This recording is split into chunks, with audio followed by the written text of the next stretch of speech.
Today from Vieira, the Nats host the defending AL champion Tigers. Davey Johnson has all the regulars in the lineup and his opening day starter on the mound. Bryce Harper and the rest of the NL East favorites take their swings on Masson.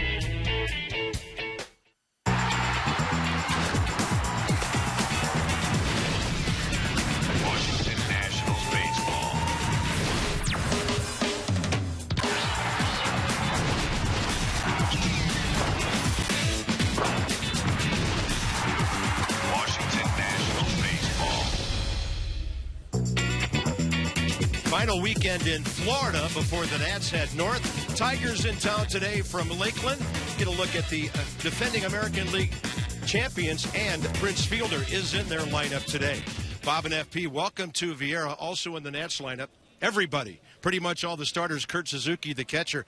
But Bryce Harper, hitting in that number 3 hole behind Jason Worth, having a pretty good spring. FP, he looks like he's had 10 spring trainings. He's hitting .396. Well, he's on a mission. I mean, he set some lofty goals for this season, some numerical goals that he's told me off the air. And he wants to be one of the best in baseball, and I think it all starts in spring training. You look here March 9th. This is a guy that's playing the game like it's October 9th. We've seen and got used to how he plays and approaches the game. But I think you play the same way you do in spring training as you do during the regular season. You just carry it over. So a great spring training so far for Bryce Harper. How about a .679 slugging percentage? Not too shabby. And a very seamless transition to left field with Denard Span next to him. It's another Steven Strasburg start on Masson today. We're tracking him every time out, it seems. 19 innings this spring, 6 walks, 26 strikeouts, 90 to 100 pitches. I think he's ready. He's ready. Call him up. Check it out.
Well, time to get those winter kinks out. It's getting toward the end of spring training here. Nats are definitely loosened up. A lot of the guys would love to head north. Steve McAddy told us, Tyler Clippard told him 3 weeks ago he was ready. And so you're playing out the string here. You're getting your reps. And FP, what's the most important thing to stay focused on here in this final week before the team heads north next Thursday? Well, Davey Johnson said in the paper this week that he's cracking the whip, meaning that he's going to go with his regulars this week. He's going to play them every day. If you look at the lineup today, a night game in Orlando against the Braves yesterday, going with the A squad here on a day game after the night game. But when you look at Davey Johnson, the history of his career, he's gotten off to some pretty good starts with the Orioles 12-1, 20-8, 22-8, 7-1. Last year the Nationals 14-4 out of the gate. So whatever formula he has for getting his ball club and his players ready for spring training has worked in the past. Well, chilly nights, cool mornings, and then things warm up as the days go on. So it's 78, not very muggy at all for Florida this time of the year. Partly cloudy skies, winds at 7, and that's considered almost still in this part of Florida because, as a rule, our last few marches down here near the East Coast have been quite volatile, but this year it's been a lot more calm, although not as hot as usual. We have a 4-man umpiring crew out there today, waiting for the Nationals to take the field. Washington is 11, 12, and 2. The Tigers are 14 and 11, and Steven Strasburg is going to go down the dugout and get a little skin from everybody as he goes out for his 6th spring training start today. Nothing to worry about as far as the record, 0-2 with a 4.66 ERA. Tigers, Jim Leland not playing a whole lot of his regulars today, but Victor Martinez is the DH, and Prince Fielder will be in there. Good to see him making the trip over from Lakeland. Well, he's coming home. And the guy that lived in Melbourne the majority of his life, went to high school there, so nice trip home for Prince. So Davey Johnson's ball club and Jim Leland's club each playing their 26th game of the spring. The Nats will be in St. Lucie tomorrow to take on the Mets. Gio will pitch down there. Zach Duke, Drew Storn, and Rafael Soriano will get some work down there. And today, Zach Duke, Accardo, Abad, Clippard, Matthews, Henry Rodriguez, all available in the bullpen, and we'll see which way Steve McCaddy takes this based on how many pitches and how long Steven Strasburg goes. Well, he's going 90 to 100 pitches today, and we'll see. We're working on stuff. Last time out, you remember the 8 strikeout performance, and the pitch to watch today, if it was half as good as it was last time, was the changeup. I mean, he was starting on the left tip of left-handed hitters and bringing it back across to the other side of the plate. Almost looked like a left-handed slider. Tigers are hitting .250 this spring. They've hit 25 home runs. And here's their lineup. And Victor Martinez, a career .303 hitter. The guy can flat out rake. So can the man behind him, who had a big season last year. And not many other regulars in there for the Tigers of Jim Leland today. So here's Steven Strasburg. 19 innings, 20 hits, 10 earned runs. We mentioned the 6 walks and the 26 strikeouts. 26 strikeouts in 19 and a third, 3 walks. And you know the repertoire. 2-seam fastball, 4-seam fastball, averaged 96 miles an hour last year. Last time out here in spring, it was 97, 98. He's got the curve and change to go with it. Let's set the defense for the Nationals today behind Steven Strasburg. This could be the opening day lineup, folks. Harper, Span, Worth in the outfield. Desmond, Zimmerman on the left side. Espinoza, LaRoche on the right side. And Kurt Suzuki doing the catching. And last night, Wilson Ramos checked another box. He caught all 9 innings against the Braves in Orlando. And he's ready to go, too. So that's going to be an interesting thing to see. Is it going to be Kurt Suzuki or Wilson Ramos on opening day?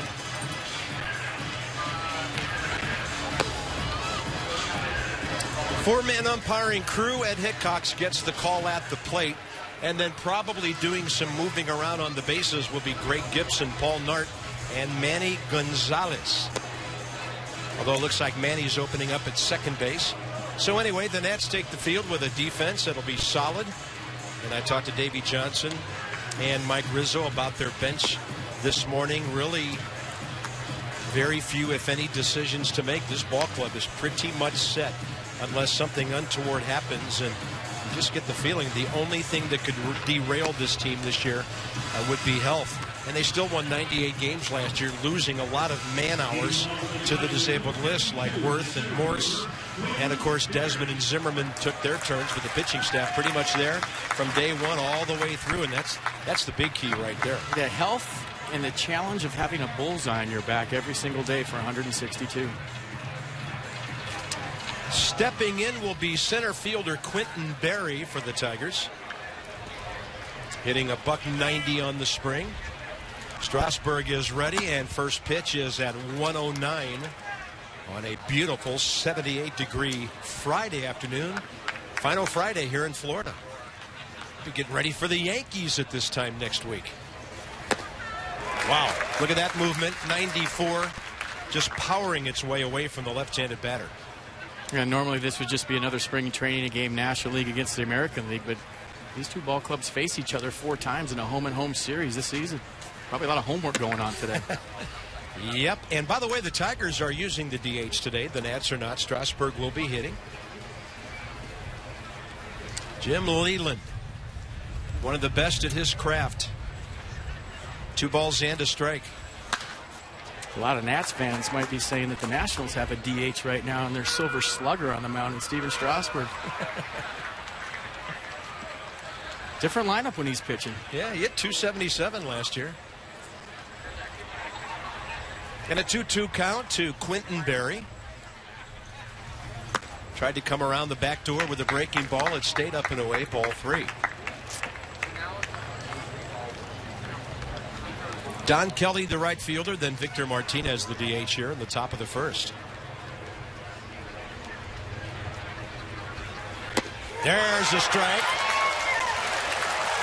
You might say he left the bat on his shoulder, but he tossed it away very quickly and punched out by Steven Strasburg. 27th of the spring in fewer than 20 innings. Little two-seam fastball, 96 on the black. That's just a big hang with him for Quentin Berry. Not a lot you can do about that. You got a guy, and we said it last time, the command was awesome. He starts putting 96 where he wants it, dropping the curveball in early for a strike, and then has the wipeout changeup with 2 strikes. It's going to be a long day for any ball club. There's right fielder Don Kelly. Hitting .250 on the spring, couple of home runs and 4 RBIs.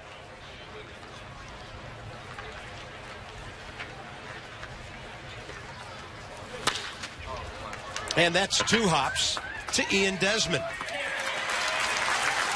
We love the strikeouts, but we really like it when Strasburg gets outs on a pitch or 2. Well, the starters, 72 wins, tied for first in Major League Baseball. ERA right there where you want it. The power, and then keeping the ball in the ballpark as well. And that's not easy for a power staff at times. I remember some sort of streak where they went a number of games without giving up a home run. It was approaching a record. But yeah, keep the ball in the yard. You don't get that serious damage with one swing. And I'm surprised that they were 6th in strikeouts, to be honest with you. Gio Gonzalez, Steven Strasburg, Jordan Zimmerman, Ross Detweiler. And Edwin Jackson, of course, doing his share. So Victor Martinez at 265 with a homer and 5 RBIs. They just basically list him as a DH. No position attached.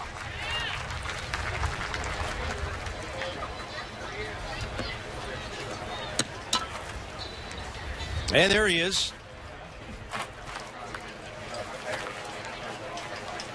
Prince is next. And he's having a good spring. Martinez has hit a homer, driven in 5. Slicing that ball straight off to the left side. It's always a challenge for a player when you've played a position your whole life or caught as Martinez has to get into that DH role, get a routine down. Jim Leland not ruling out that Victor Martinez will be strictly used as a DH this year. Might be behind the plate in a few games. But interleague play, you might want that bat in the lineup. And a 1-2. Strasburg getting one low in the strike zone. And a couple of strikeouts, bookending a ground ball in a very nice top of the first.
Wow. Got some Dippin' Dots going on this afternoon. The Nats are hitting .275 here in Vieira. They're lined up. The fans are, and so are the Nats with all the regulars in there. And Danny Espinosa's having a very good spring training. 17 hits. He hasn't hit the ball out of the ballpark yet, but we know he will. He has scored a bunch of runs and driven in 5. And Danny, how about a guy hitting in that 7th spot, batting .315? This lineup could be a big pain for a lot of pitchers this year. 23-year-old Drew Smiley, former University of Arkansas guy. And last year, in 23 games, 18 starts for the Tigers, he went 4-3 with an ERA of just under 4. And he also appeared for them 4 times in the playoffs. Having a nice spring, 3-0 with a 3.86. That's in 5 games, and in 16 of the third innings, he struck out 12, walked just 3. Fastball slider, he'll cut the fastball on a change for Smiley. And if you remember, a week ago Sunday, he pitched against the Nats. This is his first time out since then. The Nats hit him hard. Let's set the defense for the Tigers behind Smiley. Tuiasa Sopo, Barry, Kelly in the outfield. Worth, not Jason. Russo on the left side. Santiago Fielder on the right side. And Brian Pena doing the catching. Denard Span, 9 for 41 down here. Pretty good breaking ball, 3/4 motion. Tough to get a track on that. We're not worried about this guy. .284 career batting average in 5 years with the Twins. .283 last year.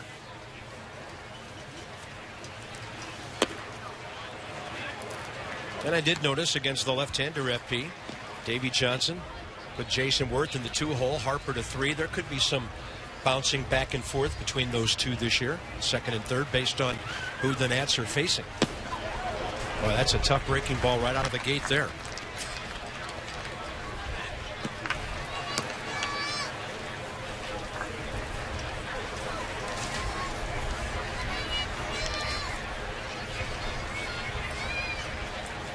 Tigers know how to defense and pitch this guy. Faced Denard a lot in the AL Central.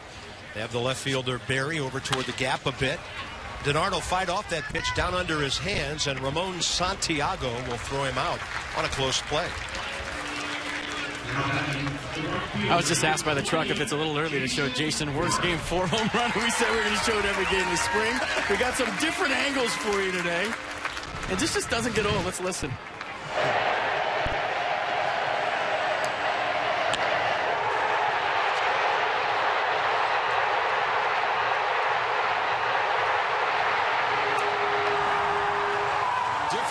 Sounds pretty much the same. Same result, goosebumps every single time. Hey, when you're a young franchise and you finally have a signature moment, wear it out. Yeah.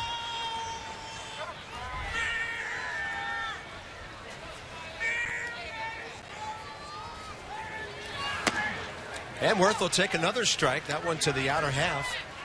And it's 0-2. Jason in the spring, 1 walk, 6 strikeouts, batting .297.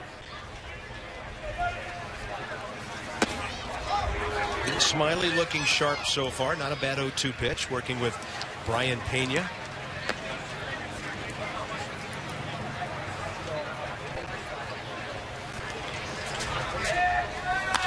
He got in on Jason's hands on that one. And to the right of second base. Ooh, basket catch, one hand, Ramon Santiago. We wouldn't recommend that for any young baseball players watching today. And here's Bryce Harper. And we would recommend a lot of things he does for any young player to emulate. Yeah, we showed it in the open. It's hard to turn it on and turn it off as a player. Obviously, older guys know because they have a bunch of spring trainings under their belt. But Bryce Harper, from day one in this camp, has approached every spring training game the same way he does 162 during the regular season, playing hard. Goes up on the attack. Big hop, a lot of overspin. And Prince Fielder handled that ball. The Nats, just like the Tigers, go 1-2-3. So no score on a beautiful day in Vieira.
At the home of the defending National League East champions, the Nats, Space Coast Stadium, and a 12-pitch, 7-strike 1-2-3 first inning for Steven Strasburg. Well, if you have a short attention span or a short-term memory loss, we'll go all the way back to the first inning and check out Steven Strasburg. Fastball in the black.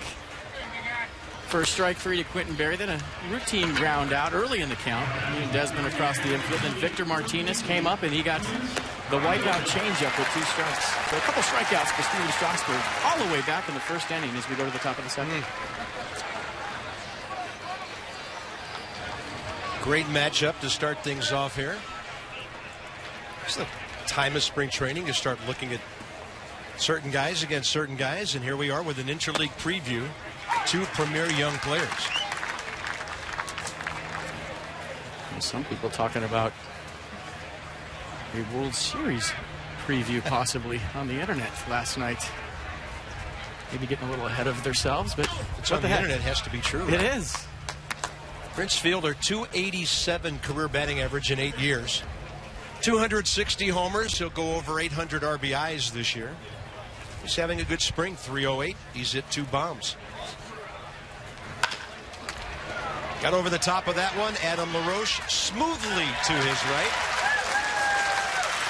You know, and I think Strasburg, the way he bounces off the mound and is so active that way, we may be looking at a guy who's going to win a few more Silver Sluggers and maybe a Gold Glove or 2 from that pitcher's mound. Well, not out of the question, but the current Gold Glove first baseman makes it look easy. I mean, that's just a matter of experience. You know the speed of the hitter. It's something you work on in spring training a lot before the games start. Little PFP, pitcher's fielding practice. Adam LaRoche with a perfect strike to Steven Strasburg. Well done. Next up is Brian Pena. I feel like that play gets tricky at times whenever the first baseman is going towards second base and the throw is longer and it's more of a timing play. But they made that one look like it was September or October. Nats used to see this guy regularly from 05 through 08 with the Braves. Pena, last 4 years in Kansas City, hit 236 for the Royals in 68 games last year, hitting 207 this spring. Steven has come out throwing strikes for the most part. Fell behind 2-0. He's back in the count now.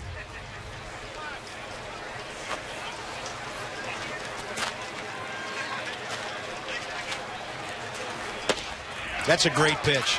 What does the left-hander do with that when it's under his hands like that? Nah, not a whole lot you can do. 2-seam fastball, swing back piece. Just a little bit of run to it.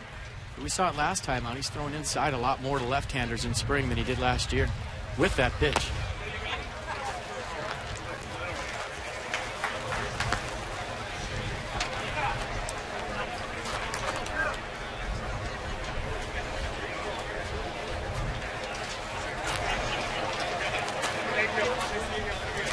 And with a count full, little tapper.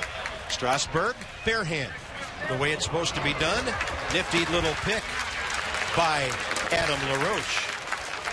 I think when you're used to throwing 98 miles an hour all the time, and you have a short throw like Steven Strasburg just had, and this is a case of what do I do with this? Do I let it go? Do I ease it in there? We said a million times, just get it in that little circle to Adam LaRoche, and he's going to pick you up. Interesting story coming to the batter's box now. 22-year-old Matt Tuiasa-Sopo, listed as a third baseman, left fielder, where he is today, and first baseman, originally drafted by Seattle. And saw 71 games worth of action over a 3-year period with the Mariners. 08, 9, and 10. Still quite young, considered a prospect. A non-roster invite to camp, and he's making some noise. And I heard the story that he initiated that with some direct contact to Jim Leland. An email to general manager Dave Dombrowski too, in early November. Give me a shot. So all your folks out there, they're Nats fans, send an email to Mike Rizzo. You might get a tryout. He would love his inbox full right now. There he is. But are you 6'2", 225, and now the age of 26? He debuted at the age of 22 back in 08. He was just checking my email. Fly ball is going to carry in this ballpark because of the breeze. And it does not stay in play. The Tigers on top, and Tuiasa Sopo, 4th homer of the spring, opposite field. That's where the jet stream is here. Well, you take Steven Strasburg deep in a spring training game, and you're trying to make a ball club. Obviously, that's a good thing. A 6-year free agent, 8 years with the Seattle Mariners. Obviously, it opened up Jim Leland's eyes, Dave Dombrowski's eyes with a swing like that. Nice swing. Got a fastball up, knew what to do with it. Tigers have hit their 26th home run of the spring. The Nats have given up 19. And Ramon Santiago, the second baseman, with 2 outs. Santiago, 93 games, 206 with the Tigers last year. He'll hit that ball pretty well to left. Bryce Harper right there. So Strasburg getting some quick outs, but the home run. And here comes Ryan Zimmerman. He's gone deep once this spring.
Matt Tuiasa Sopo goes deep, and the Tigers lead 1-0. Last year, the Nats were in Baltimore, and Ryan Zimmerman was hurting for certain with that shoulder.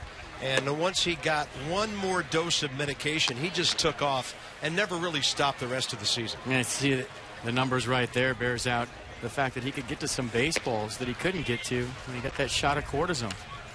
And we all know that shot of cortisones became very popular in the D.C. area during the playoffs. Duffy's Irish Pub implemented a cortisone shot for Nats fans. I think Danny Espinosa had one that was successful, and somebody else too.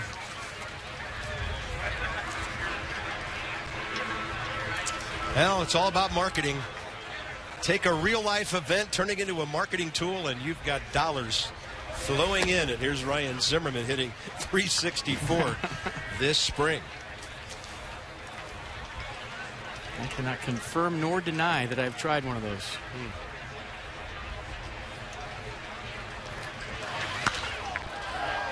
You can just tell, though, even on a foul ball like that, Ryan is swinging free and easy. There's no restrictions.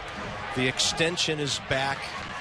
And it's just a beautiful thing to watch, because when this guy's going well, nobody gashes the ball to dead center or right center as a right-handed hitter any better than Ryan Zimmerman. Well, he made a great play last night against the Braves on a slow roller coming in from third. The patented Zimmerman underhand throw to first base, and it was one of those carp where it was almost a perfect swinging bunt down the third baseline. His momentum was going into the third base dugout, and he had to throw across his body. So I figured I'll check that box for the health of his right arm, making that awkward throw. It was right on the money. He beat it out, but it was a perfect throw to Adam LaRoche at first.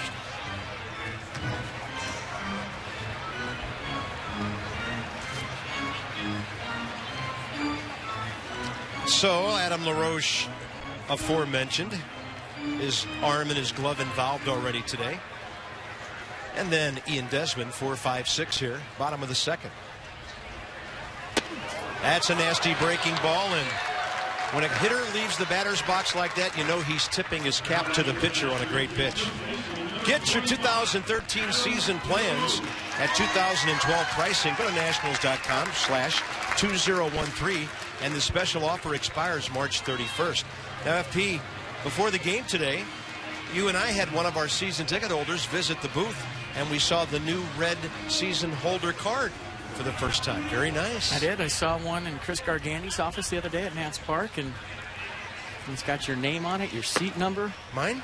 It comes in a nice little packaged box with the lanyard, and sweet. You put your season ticket right in there, and you're set. I just hope we didn't demagnetize that thing when the guy asked us to take a Sharpie out and sign the back of it. Adam LaRoche by the pitcher, but his shortstop's playing up the middle, and that's a good play by Danny Worth. 5 in a row for Smiley to start the game. There's the fastball up the middle. He tried to go for the kick save right there, but Danny Worth, no relation behind him. Well, it is Hockey Town, USA up there, you know. Different spelling. He likes the O, Jason likes the E. So quickly, 2 outs. Ian Desmond hitting .286 on the spring.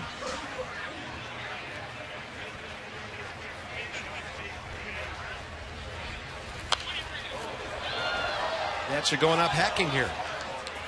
Well, we had that stat last time for Ian Desmond. And the only guy in baseball that swung at the first pitch more was Josh Hamilton. Ian Desmond, about 47% of the time, will go up there and hack at that first pitch he sees. Yeah, 46.7 to be exact. Hamilton, 48.2%. And a Tiger fan with a glove makes a nice play.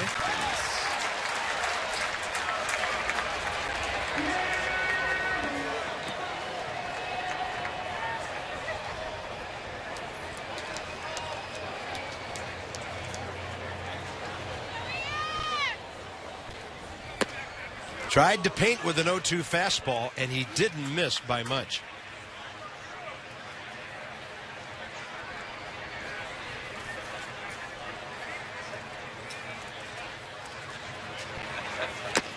That's nasty. Inside corner, totally handcuffing Ian Desmond. So Smiley, pretty impressive. 6 in a row to start.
$15 out of 26 pitches in the strike zone by Steven Strasburg. Just a solo homer by Tuiasa Sopo. Well, Bryce Harper's hometown of Henderson, right next to Vegas. And the odds to win the World Series, Tigers and the Nats are in the thick of things, according to the odds makers. Same odds as the Los Angeles Dodgers, who went out and spent all the money this offseason. Yeah, now Hanley Ramirez is out for 2 months. Broken thumb. Diving for a ball in the WBC. Huh. Don't get me going on that. I'm baiting you because I looked right at you when several guys suffering some injuries. And, you know, we're always concerned about the pitchers. This year, most of them position players. Well, I feel like it has potential down the road, but right now, if I'm an upper echelon player and I'm thinking about a regular season and my goal is to win a World Series with my ball club, I need to concentrate on that. I'm going to check out Steven Strasburg one more time. Paint. The command, the control, backdoor two-seamer. Looked like it was off the plate. Came back and caught the corner. Last time we saw Steven 6 days ago, it took him 39 pitches to get through 2 innings against the Astros. He's right around the 30-pitch mark with 1 out in the 3rd, and he takes on third baseman Kevin Russo.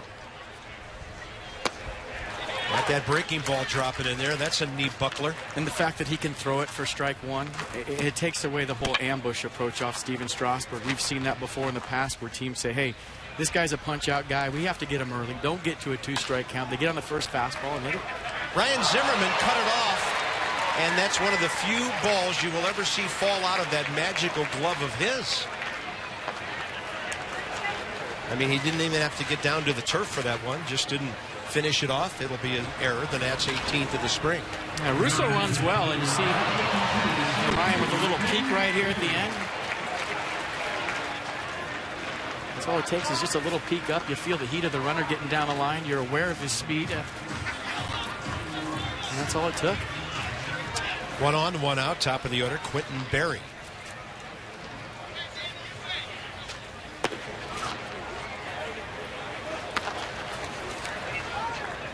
You don't think of Steven Strasburg as a pitcher who attacks a hitter trying to get a double play grounder, but now he's got the arsenal with which to do that.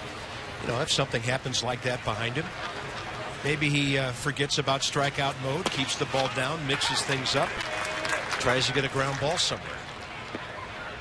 And I think what you mean by arsenal is the fact that a more mature Steven Strasburg has that 2-seam fastball in his back pocket. He can locate it now, like you said, down in the strike zone to get that ground ball.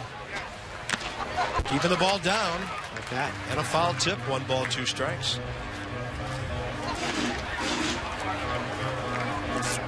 Roger Bernardina just put a headset on. Good afternoon, Mr. Shark. Hey, how's it going, guys? How you doing, buddy? I'm doing good. Just back from playing for your country. Oh, yeah. What was the WBC experience like for you? Oh, great experience, man. You know, it's a lot of traveling, but a lot of fun. Well, that was the question I was going to ask you. You've been all over the place. How you feeling? I mean, coast to coast, traveling everywhere. You're used to a normal spring training being in one site. What was that like? Jeez, you know, it's different. I still don't know where I am. That was a changeup. Not sure Steven really hung that pitch, but Quentin Berry went down and got it. So suddenly the Tigers with a bit of a rally here, thanks to the air and the base hit. 1st and 3rd, 1 out. Don Kelly coming in, and we're chatting with Roger Bernardina. Now, Roger, what was it like playing October-like baseball in March? Usually the body's not ready for it. You had to gear up. I saw a lot of the games very emotional on both sides of the lines. And just to tell us what it was like gearing up for some big-time baseball that early. Yeah, it's crazy because we went right after this, a lot of intense. But, yeah, it's real early to start that. It's like a postseason game. But, yeah, my body is like my first day, whatever, I got here, kind of sore, but I'm working on it. And how was Bam Bam? Hensley Mullins as a manager. Oh, he's great, man. He keep everybody loose. Good guy to have, man. He talk to his play all the time, make fun, and you know we wanted so bad, and whatever we beat Cuba was excited. Everybody was like real pumped up about it, and it's definitely a great experience, man. Well, it's good to have you back. It was strange today looking at you. You're not wearing the familiar number 2 this year, but you're number 33. Yeah, change it, number 33. That's my number this year. You know, I have it back. I have it back there. Well, I'm getting at is how much did you get for giving up your number to Denard Span? Did you get a watch? Well, what was the monetary value? You had to sell that thing, right? Hey, he didn't give me anything yet. What? No, but Future considerations? Yeah, exactly. 1 ball and 1 strike. Good breaking ball to the inside corner. Roger, last year you played in 129 games. You got almost 230 at bats. Are you comfortable with your role on this ball club now if you're not an everyday guy? It is what it is right now. You know, you never know in this game. Hey, Gia. Yeah, you never know in this game, you know. You got to be ready for anything. There's that double play ball we've been looking for. There we go. Hey, Roger, thanks for the quick visit, buddy, and rest up, and we look forward to a great season with you. All right, thank you, guys. Roger Bernardino, the pride of Curacao.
Bottom of the third, Espinosa, Suzuki, and Strasburg. The Nats still looking for their first base runner. Tigers lead on the Tuiasa Sopo home run. We've got another one for you here Sunday afternoon. Jordan Zimmerman at 1 o'clock will go against the Atlanta Braves. The Yankees will be at Nationals Park. Next Friday, we'll be there with you for that one. And then the Fish, a week from Monday, no fooling, opening day, 1 o'clock. Miami at Washington. And after the day off, Game 2 of that series. It is getting closer and closer. And we're noticing a lot of folks from the D.C. area down here for spring break. Ballpark pretty much full today. The Nats are averaging almost 5,800 per game in the 7,200-seat stadium. But everybody stopping by the booth, fans are so excited about what's about to take place with this club. And why not? Danny Espinosa's hitting .315. You're talking about live bats, power bats. As you get down the lineup, Desmond 6, Espinosa 7, Suzuki or Ramos 8. And of course, Wilson Ramos has dropped 15 pounds since he got hurt last year. And as you said, went coast to coast with a 9-inning game last night. Good for him. Well, he said to us today that, speaking of Wilson, that he feels better than he did before the injury, the best he's ever felt because of the rehab from the knee. Little tapper left side. Espinosa's bat might have broken on that play.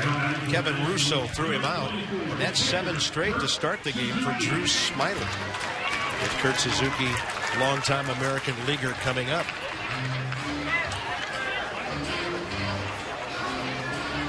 Kurt ended up hitting .267 for the Nats last year in 43 games.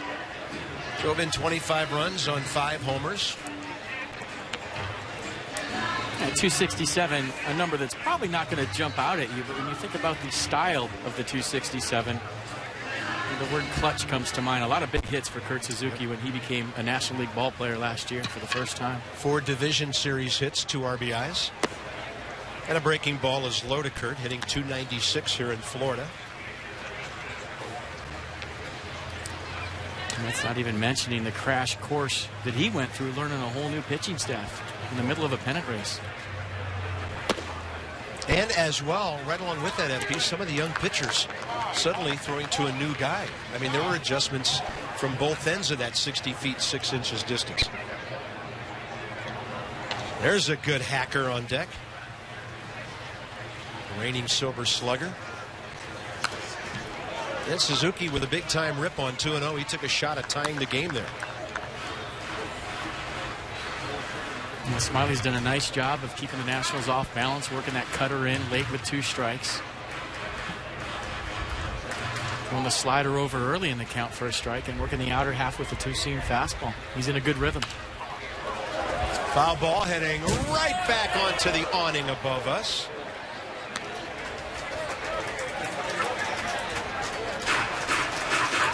Santangelo having flashbacks to Fenway Park, but it wasn't to be this time. That's an early ugly finder right there, because that was coming right at me. 2-2 pitch.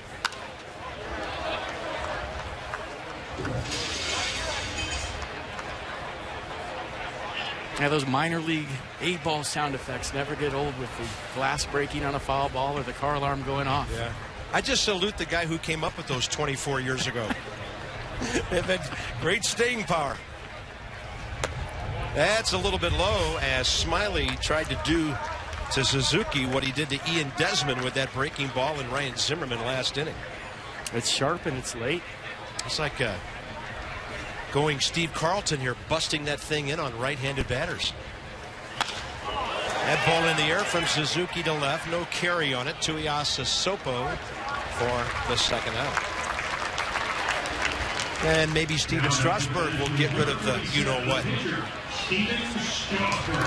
I'd say no-hitter in spring training. It doesn't matter. It doesn't count. Okay. You can jinx it. You can say whatever you want. Perfect game, no-hitter. Yeah, these games don't count. You can say whatever we want. He's untouchable. And it doesn't count.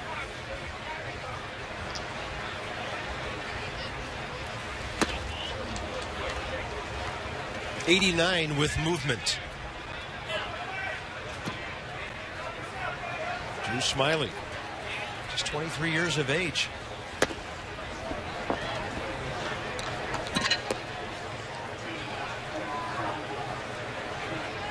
Second rounder by the Tigers just 3 years ago out of the University of Arkansas. Good baseball program in the SEC now. He's an Arkansas guy, went to Central High School in Little Rock. List him at 6'3", 190. And a count of 2-2.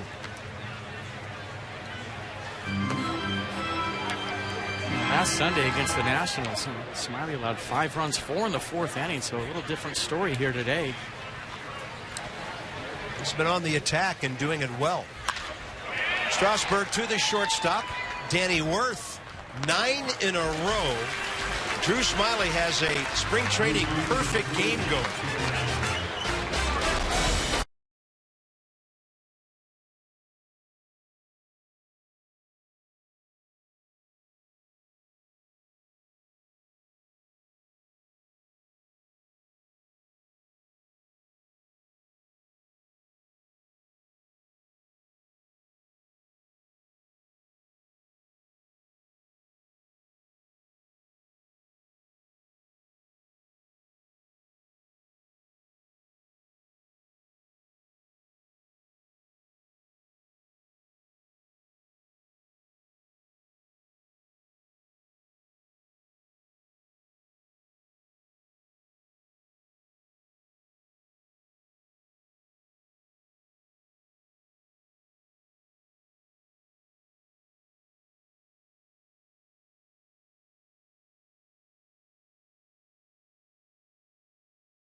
So this one on to the top of the 4th inning. Steven Strasburg, a run on 2 hits. Drew Smiley, nothing and nothing so far.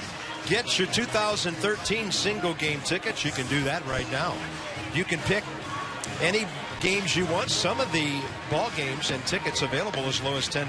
Go to nationals.com/tickets. We've got flex packs and all the great season plans to tell you about as we go through the day, getting ready for the start of the regular season a week from next Monday. Tigers will send up 3, 4, and 5. Martinez, Fielder, and Pena.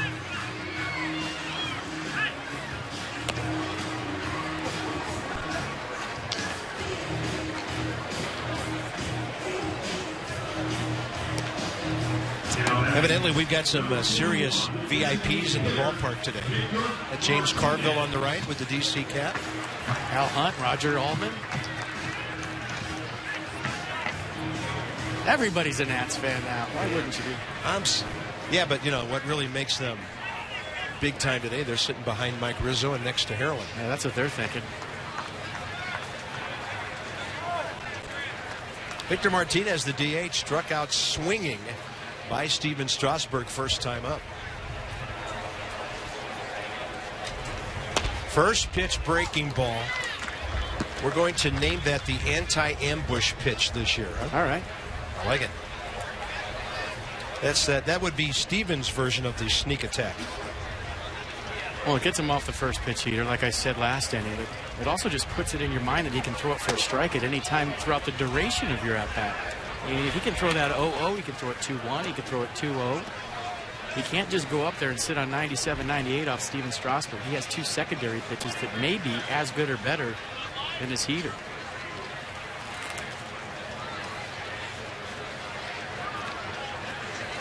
And a 1-1, a beauty, 95 painting away. Well, we said it last game. He struck out 8 hitters. Put him in a van, put him on a charter plane, send him up north to D.C. He's ready. And that must be, you know, I don't know what it's like as a starting pitcher, but that must be the tricky part, right? You're locked in, you're ready to go, and you still have, a couple more weeks of spring training? Yeah.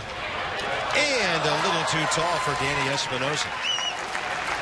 Victor Martinez, the DH, with a base hit, leading off the fourth. And by the way, Strasburg threw his first 3. Only 12 out of the strike zone of his first 37 pitches. A nice piece of hitting right here by Victor Martinez. Gets that swing back fastball up in the zone.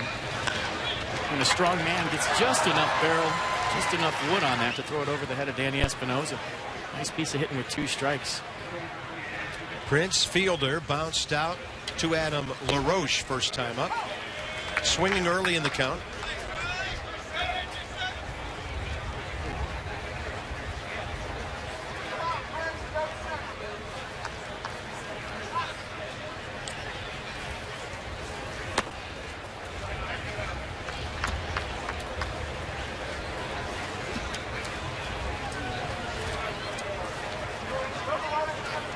.30 homers, 108 RBIs for the Tigers last year when Prince hit .313. That ball smashed up the middle. So the Tigers put hits together, and everybody's going to be running out to see Strasburg here. They got him on the glove hand. He's trying to shake it out right now. Steve McCaddy, Lee Kuntz, Davey Johnson taking a stroll out to the mound. And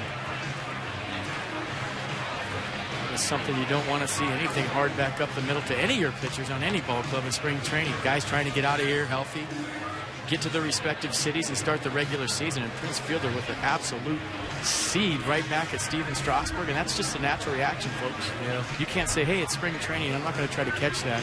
I don't want to get hurt.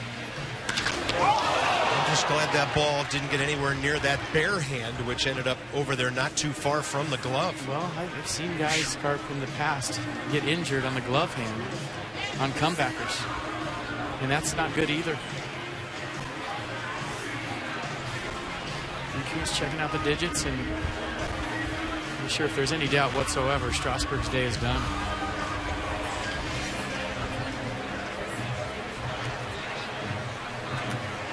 I'm going to check it out one more time.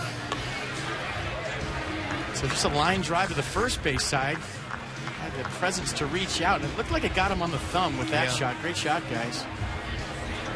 Yeah, deflecting upward on its way into center field. It looks like he wants to stay.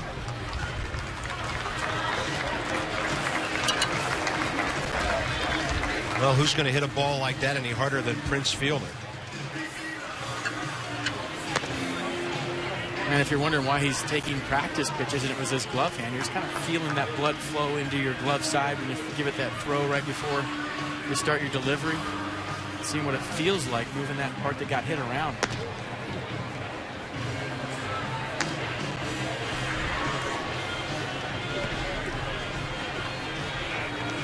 Okay, we can all exhale. For now, everything okay. most notably the GM. I mean, it's good it's the glove hand, but, you know, if there's something going on there and you have to cast it, then you're in trouble. So hopefully Stephen Strasburg escapes that without injury. We'll find out later. I mean, you don't even know stay on the mound right now. Sometimes those things get real numb. There's Brian Pena, who bounced to Strasburg first time. That's a double play ball. The runners just had to freeze, but it was not hit hard enough to turn two. So Pena able to beat it out. Kind of no man's land for Martinez and Fielder, but it worked out okay for the Tigers.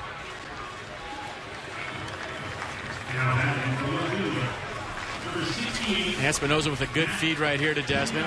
Even taking a look. Good throw to LaRoche, not in time. Curveball up in the zone right there from Strasburg. Look at the first pitch. He's really backed off all day. It's a catcher beating out a possible double play ball. And here's Matt Tuiasosopo, who got a ball up into that jet stream in right field, and it's not going to stay in this ballpark when a big, strong guy does that. We've seen that down here for years. One of the great parks in minor league baseball in which to work on your opposite field stroke if you're a position player, right-handed hitter. Let's keep an eye on Strasburg catching this throw from Kurt Suzuki right here. Maybe the one time you want to catch it in the palm. Nowhere near that thumb. I think that'll tell the story, right? That thing's barking. You're not gonna want to use the pocket. You're gonna try to catch it up in the web. Oh, that's a good fastball. 93, hard sinkage, and some run into the right-handed batter.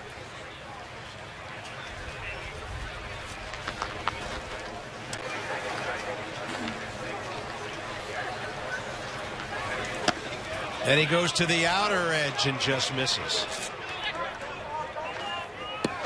And tried to swing that changeup back. A pitch that he featured last time out against the Astros. He was just throwing it free and easy. A lot of late movement. He'll backdoor that with 2 strikes to right-handers. 2-2 breaking ball for the strikeout. Well, Carp, you talked about it earlier in the game. Stephen Strasburg with the 2-seam fastball, able to get a ground ball when he wants to now. But also when you have runners at the corner less than 2 outs and you're a strikeout guy, you go to your A stuff. Yeah. You need the strikeout. And Strasburg right there reaching back for the curveball to Tuiasosopo, a guy who took him deep last time, gets the strikeout when he needed it. I mean, the drop on that thing is simply awesome. There's Ramon Santiago, the second baseman. He lined out to Bryce Harper left field his first time.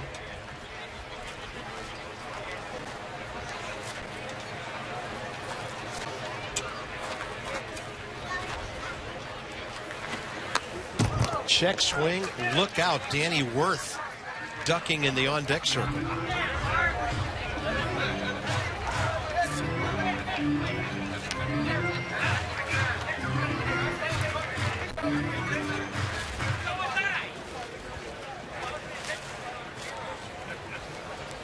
And the 0-2. 87, so that was the changeup. And really one of the softer changeups he'll throw. Well, he throttles back on the change. He usually gets more movement on it. When he throws it in the 90s, it usually just goes straight down, has split action. And he tries to go back over that breaking ball again. We've seen him do that a couple of times to left-handed batters. Tigers lead 1-0. A runner at third, a runner at first, 2 outs. They've out-hit the Nats 4-0. Another breaking ball. He backed it up with one even better. And Strasburg strikes out. Tuiasosopo swinging. Santiago looking for a good inning so far.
Tigers lead the Nats 1-0 after 3.5. And a reminder, subscribe to MLB.TV Premium. You'll catch all the remaining spring training games live, every regular season game live or on demand, and it's available on over 250 mobile and connected devices. Visit Nationals.com to check it out.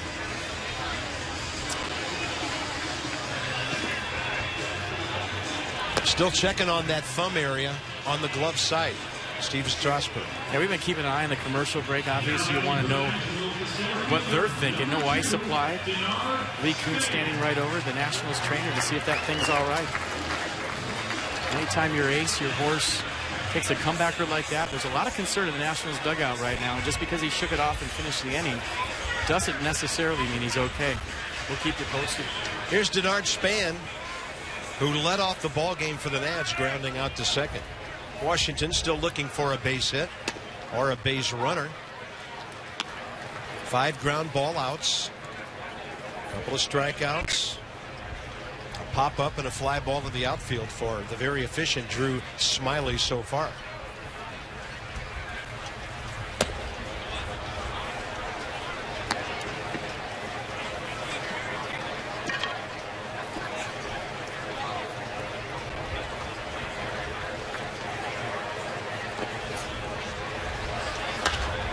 I may be wrong, but I'm thinking Jason Marquis a couple years ago, something like that happened to him on a line drive comebacker. Reached his glove out. Hot shot back on the mound.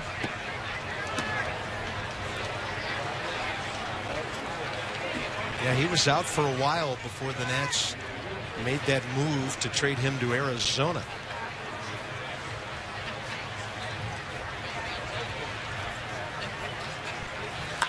Span up the middle. Not hit that hard. On a hop, Danny Worth. Close play. 10 straight to start the game for Drew Smyly. And I generally put exclamation points in my scorecard by an out that's hard, and I don't have one yet today. So Drew Smyly keeping the Nats off balance here late in spring training. Mixing it up nice, coming in hard with that cutter late, making him aware of the inside half of the plate, opening up his off-speed and his two-seamer on the other side of the right-handed hitters. He jammed Jason Worth first time up, and he popped up to second.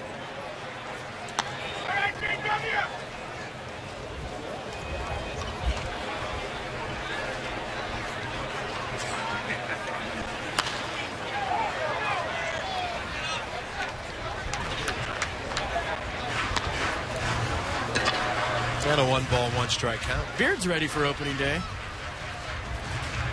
Probably doesn't feel real good down here in the heat, but wait till he gets up to DC and it's about 45 degrees.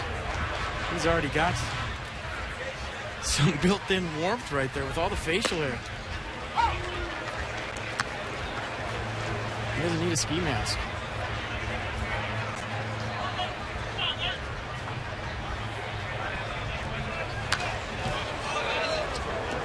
Well, it's a good thing opening day's not this Monday.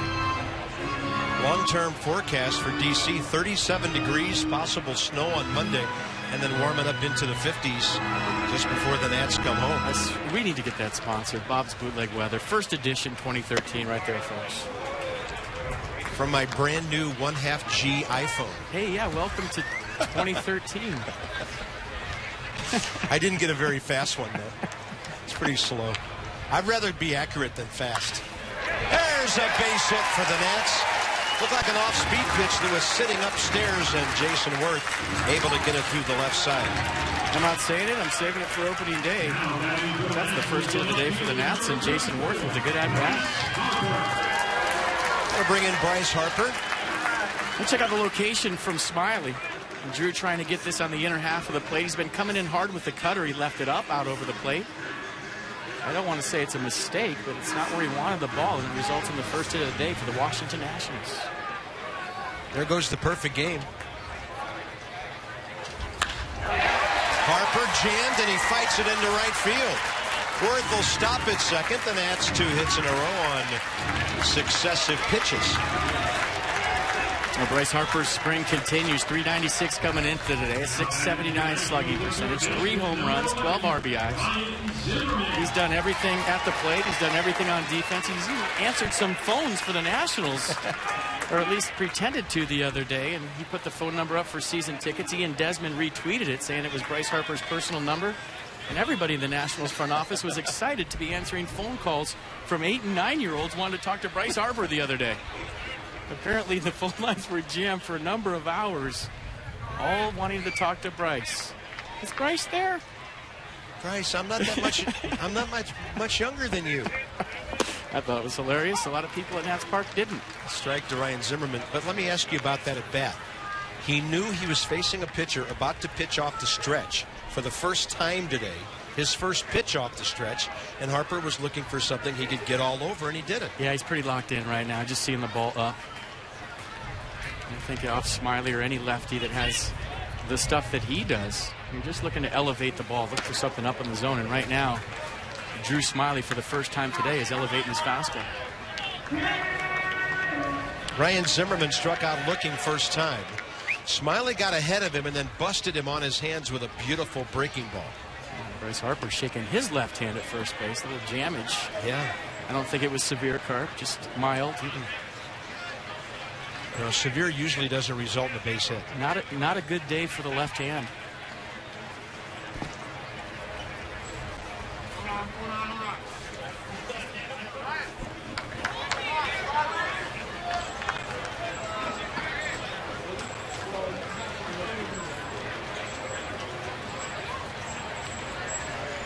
A ball and a strike.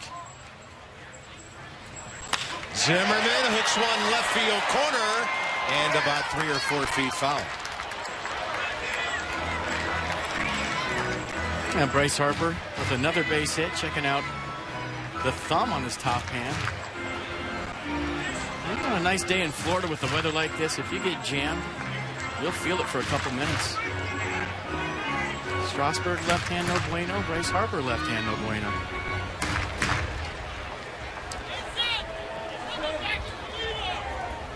Tigers play Zimmerman around to the right. Tuiasa Sopo is about 100 feet off the line in left field.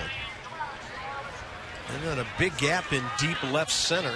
Other guys swung around to the right, Barry and Kelly.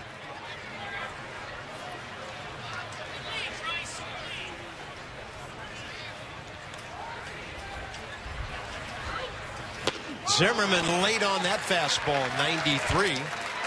Third strikeout of the day for Drew Smiley. And a good time for him.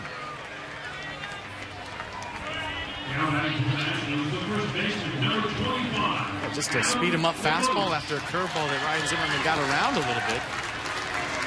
Don't see a lot of cut to that one, but it probably have some late life coming in toward Ryan Zimmerman.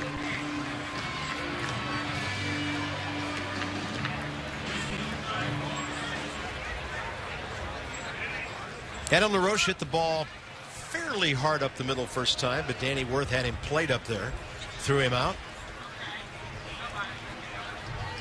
It sounds funny to hear you say Danny Worth. I think you're mixing up two of the Nationals players.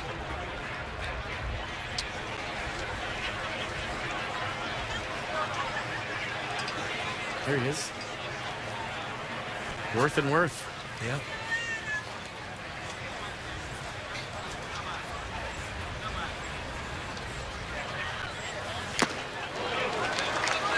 Well, it's interesting. When Smiley needs the reach back fastball, he's been able to use it.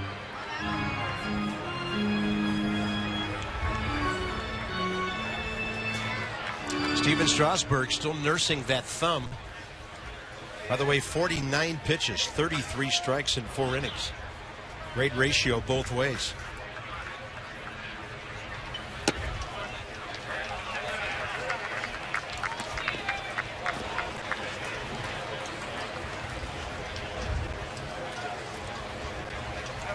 Adam LaRoche, a very respectable 268 off left-handers last year, and had 11 home runs.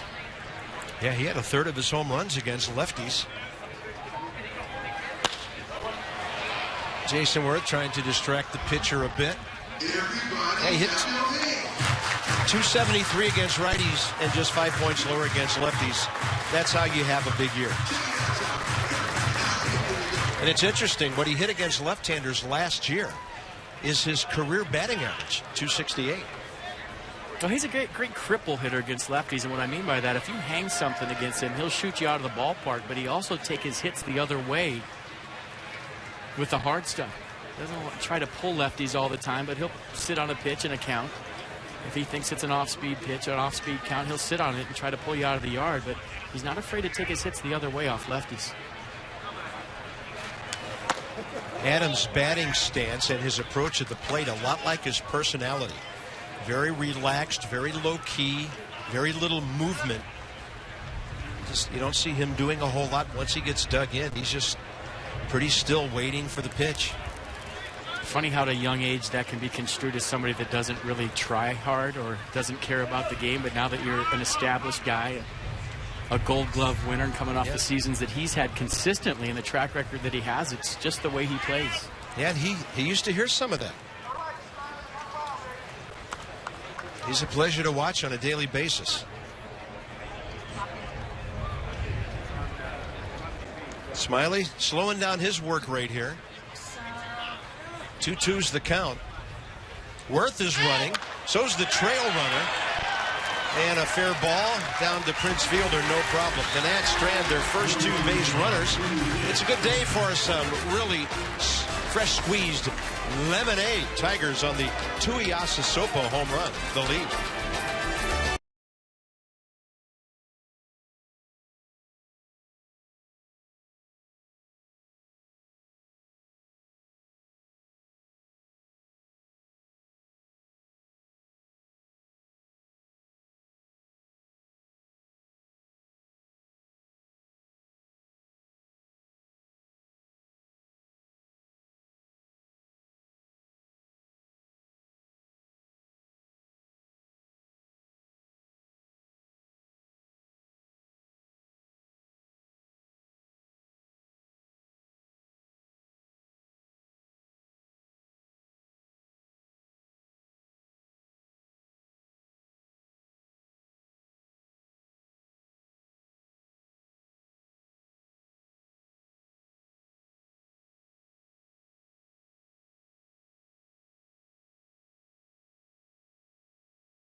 Game summary after 4. Tigers the only run.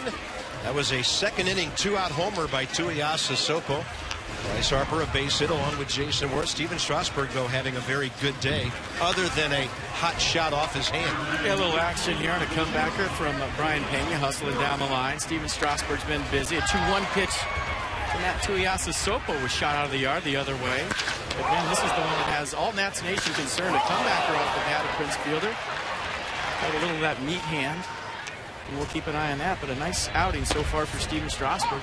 All 3 pitches in the zone again. Command great with the fastball, and everything working off that. That first pitch breaking ball has been very effective today. Danny Worth, the shortstop, struck out looking first time. Strasburg busting him off the plate after that.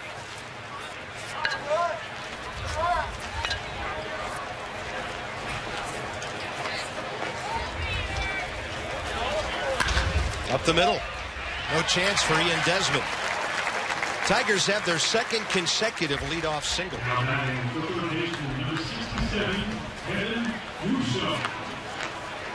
And 91 miles an hour from Strasburg. Just a 2-seam fastball down the zone. Danny Worth doing a nice job at taking it right back up the middle. That'll bring the number 9 hitter in, Kevin Russo. If you weren't with us at the start of the game, Tigers are employing the DH today. The Nationals are not. Strasburg's been hitting. It makes you wonder whether Davey Johnson will want Steven hitting. He's due up 4th in the 5th inning. Or if he does send him up to hit, it may be under orders to not take the bat off your shoulder. We'll see, because the last thing that thumb would need would be some bad contact. With the runner on the move, Russo protecting him, and he fouled it back. Well, 49 pitches to start this inning for Steven Strasburg. Steve McCaddy, Davey Johnson saying between 90 and 100 today. So unless there's been a change of plans, he should hit. Yeah, and I'm just thinking that they might tell him not to swing. Yeah. You don't want a piece of bad contact. On a breaking ball that was hanging up, a fly to right for Jason Worth. Breeze pushing that ball toward the line. One out here in the 5th inning.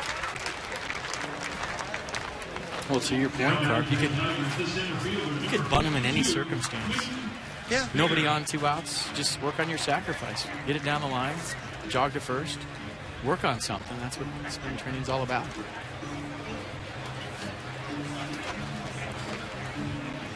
Top of the order, Quentin Berry.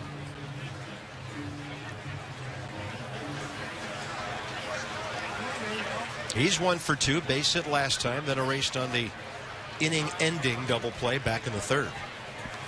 Gio tomorrow at Port St. Lucie against the Mets. Jordan Zimmerman when we join you Sunday on Masson. Nats Braves Sunday at 1. Another first pitch curveball for a strike from Steven Strasburg. Easy for me to say. Check out the side view of it. Quentin Berry thought it was low. Strasburg gets the call. We talk about it a lot during the season. If you're a pitcher and you're pounding the strike zone, you have a good tempo going, umpires are going to look for strikes. They are. And consequently, on the other end of that, if you're walking around the mound, taking your time, and your infielders are falling asleep and you're not throwing strikes, umpires aren't looking for them. You dictate the pace of play on that mound, and it's a good one, you'll get calls. Ed Hickok's umpiring a well-pitched game on both sides today.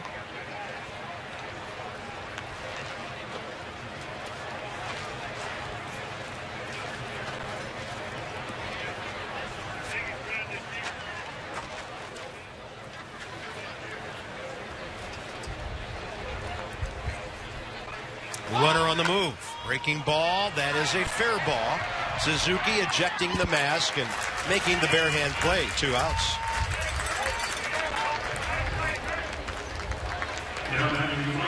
I think the one thing that most Nats fans were surprised about with Kurt Suzuki last year that didn't see him play before, a West Coast guy, an American League guy, the majority of his career, is how athletic he was behind the plate.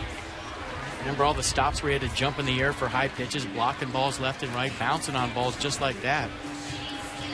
Very athletic, agile guy behind the plate. Yeah, and it's a staff with a lot of stuff, so some very extraordinary things can happen on pitches in the dirt and strange contact plays. And the hitter is Don Kelly, the right fielder. Ground ball to short and a 4-6-3 ground ball.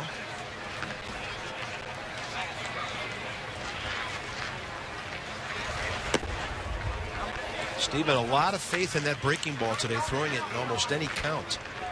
2-0 here.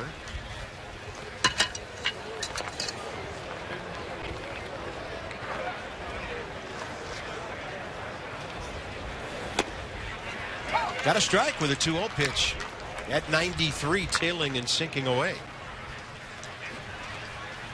It must be so nice as a starting pitcher to go out there, and on those days when you have all of your pitches going for strikes, that it really doesn't matter what finger the catcher puts down. Way out ahead of that. And that was mid to high 80s again. This changeup today's been 86, 87. They had Kelly way out ahead there.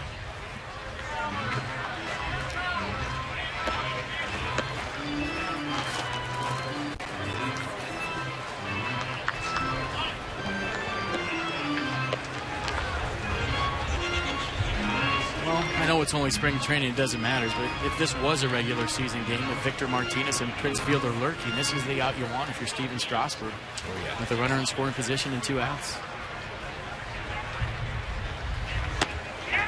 Just stayed outside that back door with the breaker. 3-2. Watch a flinch by Kurt Suzuki. A little lean back to the dugout right here after he frames his curveball. No, it's a ball. You can lean, just don't leave. And then Strasburg upset with himself. That was 81 miles an hour. Looked like a 3-2 changeup with Victor Martinez on deck. Interesting. That's Strasburg's first walk today and his 7th this spring in 24 innings.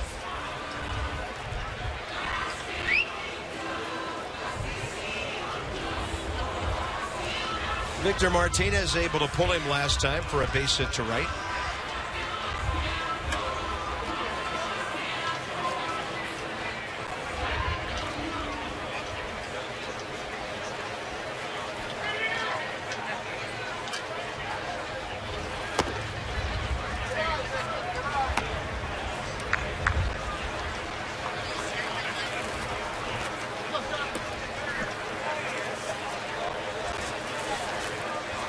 There's a Prince on deck.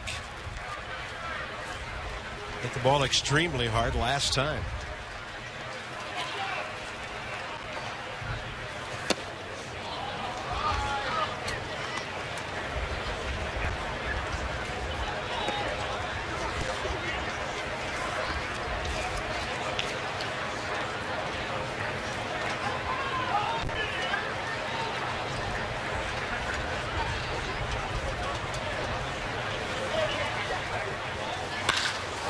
The middle on a 2-0 pitch. Tigers will add to their lead on a solid base hit by Victor Martinez.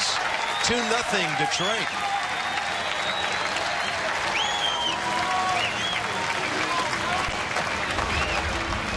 Well, you fall behind in the count to a good hitter and you get behind the fastball. That's going to happen from time to time. Good location down in the zone.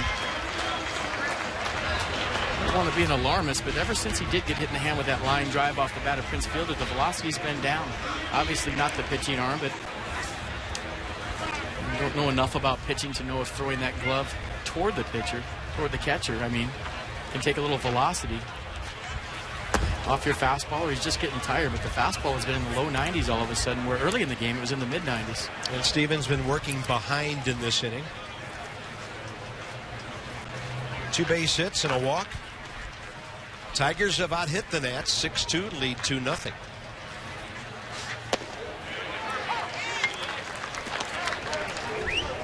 And maybe that, Carp, to your point about all the curveballs, is he's just got a better feel for that right now. And chunking that fastball in there at 91, 92. I'm seeing a couple down there at 90. Well, I think we've seen him top out at 95 once or twice today, but the one that he has been sinking away from lefties, usually 92, 93. Third base, Don Kelly. RBI man, Victor Martinez at first. Fielder, little tapper out into center field. It's going to drop. Tigers lead 3-0. Runner to third. Span's throw not in time. Prince Fielder with his 10th RBI of the spring after Martinez got his 6th. Well, Prince Fielder liked his swing last time up, but with runners in scoring position, I guarantee if you run down there and ask him right now, these are the knocks you want to save for the regular season. The bleeders up the middle, the blue pits with RBIs. He'll take it right now, but those are the ones you want when the bell rings on April 1st. Nice ovation for Prince Fielder as he comes out of the game. Local guy from right here in Melbourne.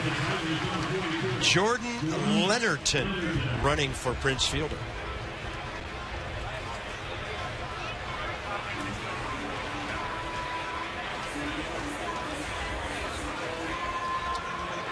Nothing happening in the Nats bullpen still. Fernando Abad, Zach Duke listed from the left side in the pen today. Righties Jeremy Accardo, Tyler Clippard, Ryan Matthews, Henry Rodriguez. Brian Pena 0 for 2. A couple of ground balls. Another corner situation for the Tigers here. The pitch is way off the plate, low and in.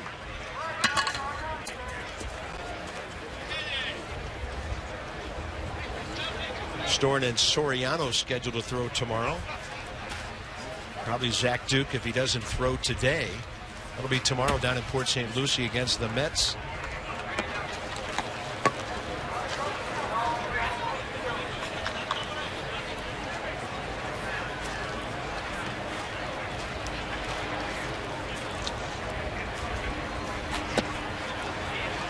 Nowhere near on those 3 pitches.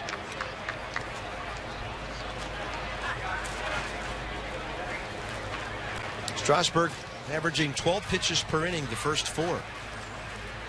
And a great strike to ball ratio. Long inning here, and strike 1 to Pena.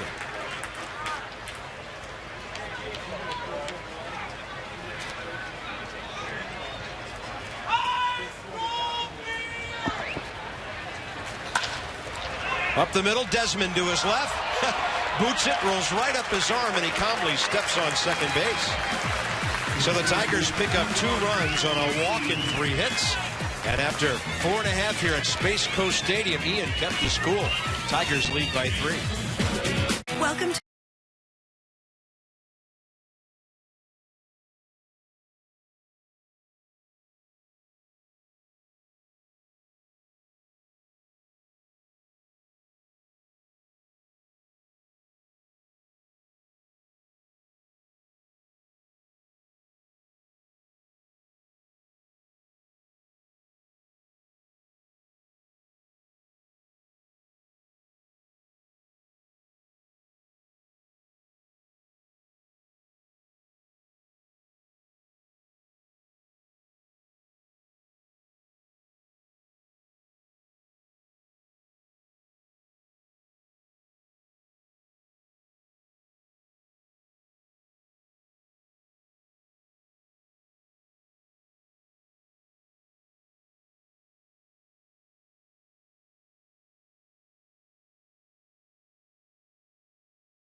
After a long top of the 5th, Steven Strasburg still being attended to by Lee Kuntz on your left.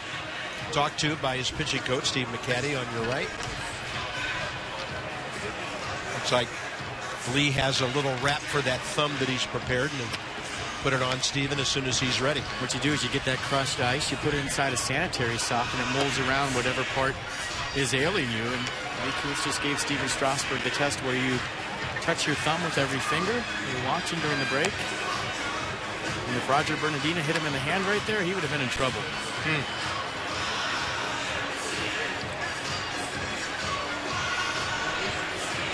Always teaching going on between those two. It's something we got used to all last year. The teacher, the student, probably going over pitch sequences, release points. So here come the Nationals in the bottom of the 5th inning. Desmond, Espinosa, Suzuki, 6, 7, 8.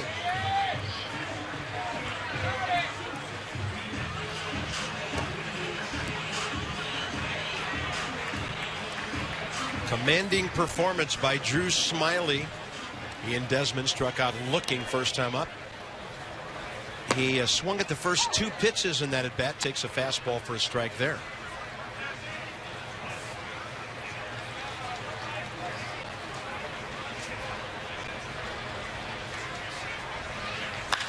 That ball is well hit to left field, and this is a home run just onto the berm out near the light pole. It's about 385 where that ball goes out, and it's Ian Desmond's 2nd of the spring.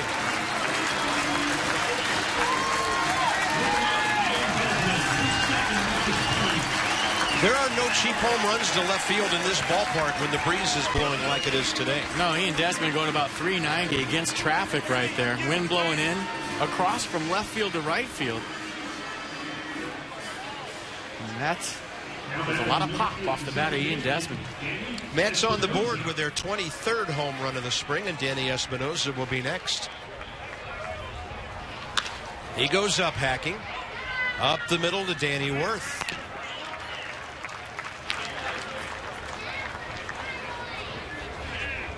That'll bring in Kurt Suzuki, and then we'll see what the Nats do after that with Strasburg due up.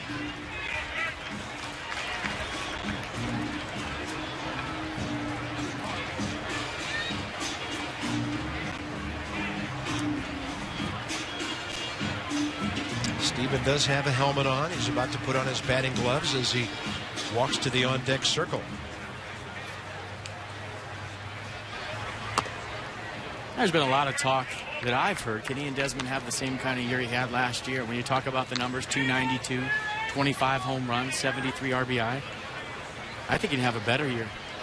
And you and I have talked about it openly on the air, Carp. We feel like if he didn't get injured and missed that time with the oblique, that he would have been right in the middle of the MVP discussion. He's slowly becoming the best shortstop in baseball. We've been lucky enough to see the whole process, to him go from a guy that was making errors on routine balls to now a guy that makes the routine play plus the spectacular play, to an aggressive hitter pulling the baseball with authority, a guy with pop, hitting for average, hitting for power. You know, it's almost as if Davey Johnson had the blueprint for him last year, and he followed it perfectly. That's exactly what Davey wanted him to do. You see the numbers right there, 253 versus 292. The RBI's up, the home run's up.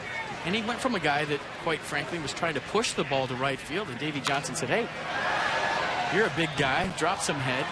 Turn on the baseball. Hit it where it's pitched. And you see the results. And it's been fun for me as a broadcaster to watch that guy develop from, you know, a guy who early on in 2011 was having trouble with just a routine ground ball to now a guy in 2013 who you're thinking about has a chance to do some special things in this game for a long time. Breaking ball on 1 and 2, close, and a good take by Kurt Suzuki.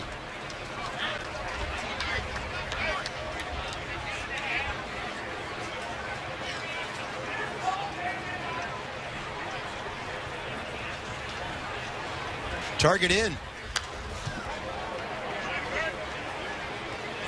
Kurt Suzuki's in. If you came to the yard today, you're going to get a foul ball mode.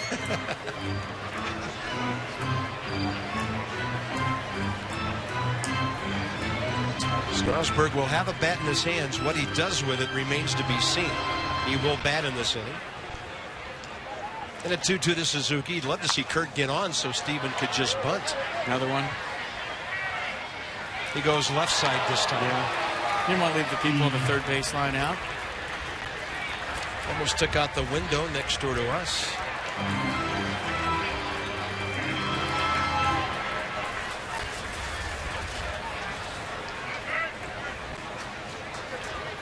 Pretty good battle here. Suzuki, another 2-2 pitch, and a good take to fill the count.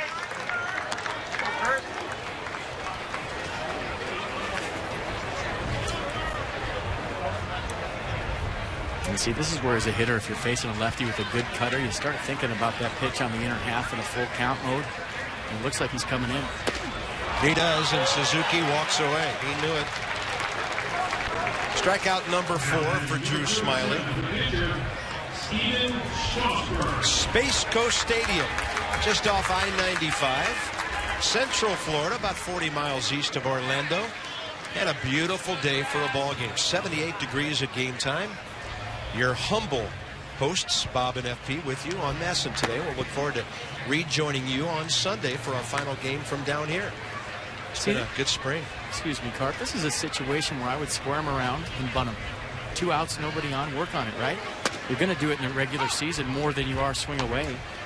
So it's spring training. You're working on things. You haven't hit the majority of camp. Why not just square around right here, lay one down the third base line, lay one down the first base line, sacrifice bunt style, and just jog down the first base line for the third out. Unless he's been ordered not to swing and don't even make any contact with a bunt. Good call. They may not want him sliding that thumb up his bat. Of course, that would be the thumb that would stay at the bottom of the bat, but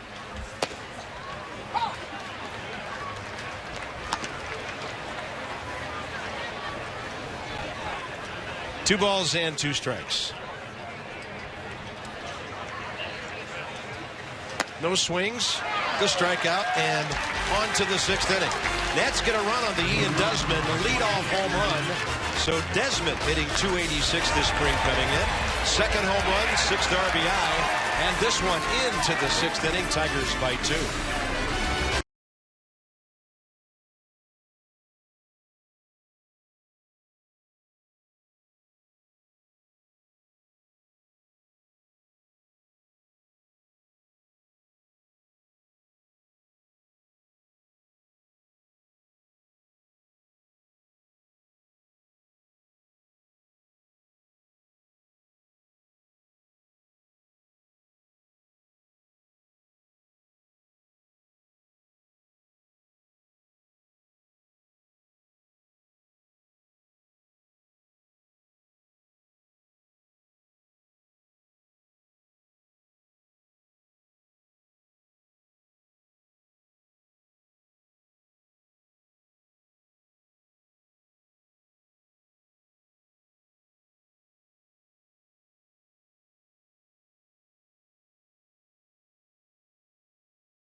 Here at Space Coast Stadium in Vieira, on to the 6th inning. Ian Desmond is homered to get the Nats on the board. We'll just tell you that Tyler Moore's in left field. We'll see him soon enough, but we want to get to a visit with one of our favorite young men, battling back from a bad knee injury, suffered April 26th last year. Actually, May 12th at Cincinnati. You hit a couple of home runs, Wilson Ramos, on April 26th against the Mets. And you went all the way in the ball game over at Disney last night against the Braves. How are you feeling physically? Is everything okay? You know, physically, I feel like 100% now. You know, after the game last night, you know, this morning when I wake up, feels great. Feels good. I don't feel any pain in my body. My knee feels strong, and you know, I'm working on myself. I'm working on my body, and that's the key. You know, when we work hard, we got a lot of opportunity for play a lot of games and stay healthy. And Wilson, I had a bunch of knee surgeries myself. Nothing to the extent that you had, but I don't think fans realize how intense the rehab is from that. You told me today around the cage that you feel better than you did before the surgery right now due to the fact that you worked so hard to get to where you're at. Yeah, you know, before I get surgery, you know, never in my career worked too hard. You know, after surgery, you know, I work like 3 times more than before, and work out a lot. And you know, during the rehab progress, you know, I did everything the doctor say, and that's the reason I'm healthy. I'm feeling like 100%. And right now, you know, that I told you before during the batting practice, I feel like better than before. Better than before I get hurt. So that's the key for stay healthy and feel like 100%. Hey Wilson, you spent some time in Minnesota with Denard Span. From what you saw of him, how good can this guy be, and what kind of player is he for us to look forward to this year? Yeah, you know, we play just during the spring training, couple years, and you know, I played just 10 days in the big league with the Minnesota Twins, and you know, Span is a great guy. He got, you know, very good tools in this baseball, and you know, he can run, he can play defense, he can hit. He's a smart guy, and you know, last year, you know, we need one guy sound like him, little fitter, and this year I need, you know, I feel like we got a complete team right now, and hopefully this year we get better than the last year. Wilson, is it important for you to be the opening day starter behind the plate? Yeah, you know, last year I was competing for that spot, and you know, this year I feel 100%, and I want to be in the opening day because that's a big opportunity for me. I let everybody know I'm ready for catch a lot of games and help the team to win to get the postseason and get the World Series too. Hey, Wilson, thanks so much for your time, buddy. Good luck this year. Thank you very much.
Ballpark is full on the last Friday in Florida. Close to 7,000 folks on hand today. Tigers lead the Nats 3-1. Don't forget about your 2013 Natitude Flex Pack on sale right now. You pick 4 games, get a 5th one free. Check it out, nationals.com/flex. So Wilson Ramos, former teammate, Denard Span leads off, bottom 6. Nats have a run on 3 hits against Drew Smyly, who has struck out 5. Hasn't walked a batter. And he's grounded out Denard twice, once to second, once to short.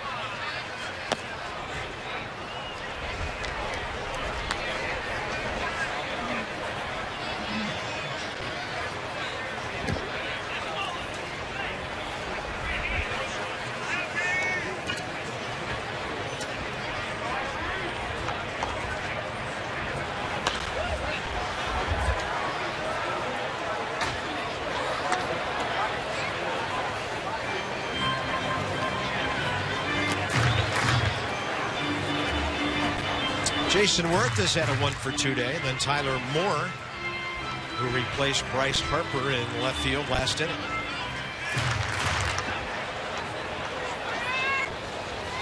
Span hanging in there against the left-hander. Rides it nicely for a base hit.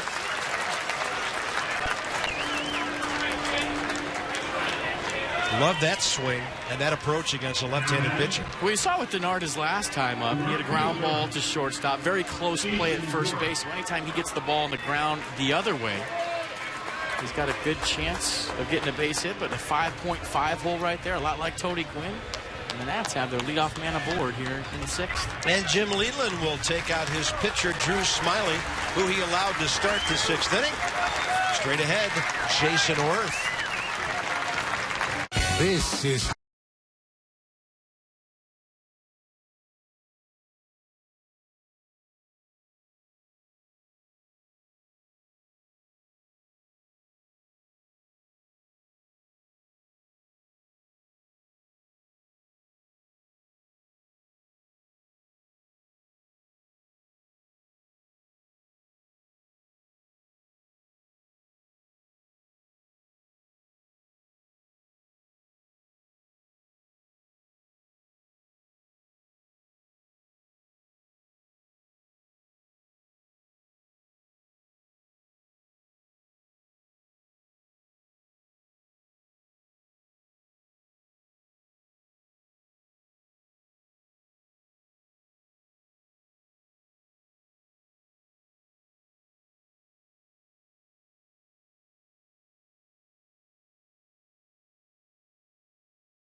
Sun is blazing in Vieira, Florida today. What a beautiful day for spring baseball. And our copyrighted telecast is presented by authority of the Washington Nationals Baseball Club and may not be reproduced or retransmitted in any form. And the accounts and descriptions of this game may not be disseminated without the express written consent of the Washington Nationals. Space Coast Stadium, Bob Carpenter, F.P. Santangelo, and Jose Alvarez takes over for Drew Smiley. So the Nats looking at lefties so far today. And here's Jason Worth, base hit last time up. And Jason will see a fastball and a split. That's all Alvarez features. Fastball averaging about 94 miles an hour. The split 84. 5'11", 180 pounds.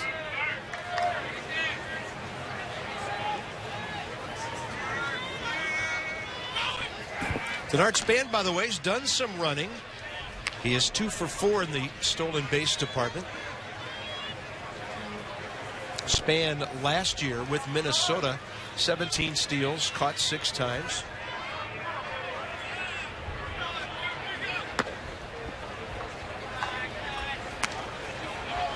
Yeah, normally early in spring training, if you're a base stealer, you don't work on it. But as you get close to the end of spring, you want to start working on your jumps, getting reads on lefties.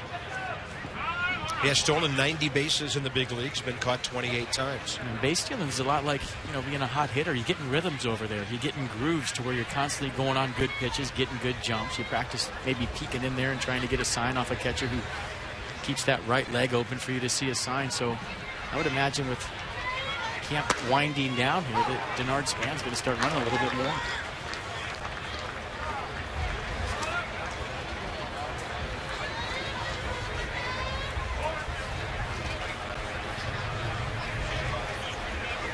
Jason Worth has popped out to second, and then he got the Nats' first base hit with 1 out in the 4th.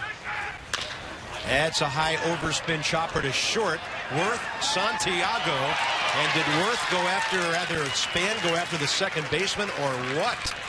A total, clean, hard, aggressive takeout at second base, and Ramon Santiago's not feeling too well. Well, it's his job to get out of the way. You see him stay right there on the base, leaving himself wide open. Great clean slide by Denard Span. Doesn't go out of the baseline, not late. As a former second baseman, that's your job, to get some air right there, clear yourself, get out of the way, especially the way the ball was hit.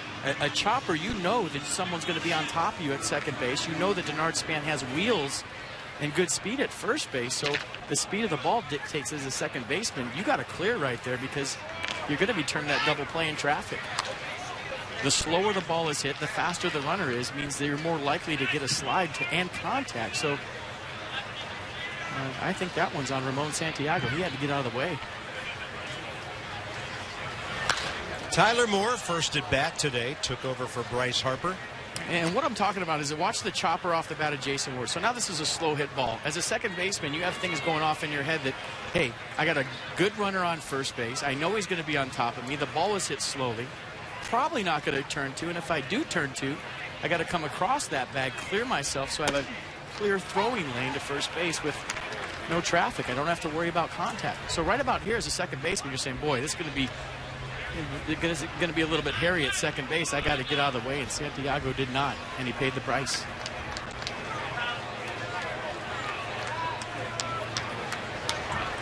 Tyler on 0-2 takes the fastball away. Hitting .250, 3 homers, 7 RBIs in spring training. And that's kind of the thought process, Carp, that goes on as a middle infielder when it's a double play situation, or any hitter for that matter. You're taking inventory. You're saying, okay, runner on first, he's pretty quick. Runner at the plate's pretty quick. For me to turn this, it has to be a well-hit ball. You're thinking things like, well, that guy at first base, Jason Worth, he's a clean ball player, but he likes to come get guys, so I'm going to have to clear myself. You're looking at who's on first, who's at the plate, and this is all part of the pre-pitch preparation as a middle infielder before you turn a double play. Tyler with a swing to left, but it carries to the right fielder, Don Kelly. Well hit ball, 2 outs. It's interesting when you look at the at-bats this spring. Tyler Moore, 49 at-bats now. The only man, actually 3 other guys with more at-bats, and only one of them's a starter. Bryce Harper, Steve Lombardozzi, and Corey Brown had the most at-bats this spring. So Davey Johnson really took some of his extra guys and gave them a lot of exposure here in spring training to get them more work, to get them ready for the season. In Corey Brown's case, probably Syracuse, but Lombardozzi, of course, up here with the big club, as well as Tyler Moore. Well, that's good to get a lot of at-bats, get your groove on as a bench guy, but the worst part about that is, Carp, no matter how many at-bats Davey Johnson gives the Goon squad, it might be a week, 5 days, 4 days before you get your first at-bat in the regular season, and no matter how much you work on it during spring training as a bench guy, it's tough to keep that swing fresh once you go north. Certainly looks like Henry Rodriguez is going to pitch the 7th inning. Even though Steven Strasburg was forecast for 90 to 100 pitches today, he may leave after just 80. He just had a 7-pitch 6th inning, but with everything he's been through today with the line drive off of the thumb, the glove hand thumb, looks like the Nats will go ahead and take Steven out after 6 pretty solid innings. Yeah, Wilson Ramos in his airtime. Strasburg had a 1-2-3. We didn't get a chance to talk to him. Just getting into the good stuff. 2 balls and a strike. Ryan Zimmerman has struck out twice today, once looking, once swinging, and they're really nasty pitching him.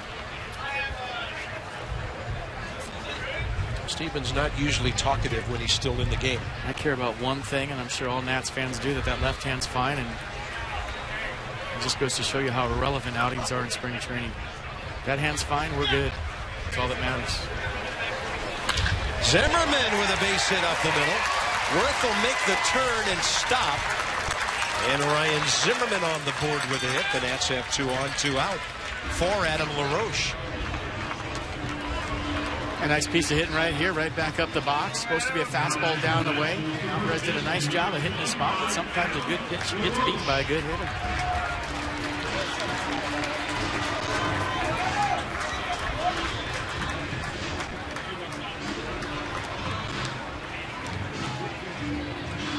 Big spot for Adam, 0 for 2 today.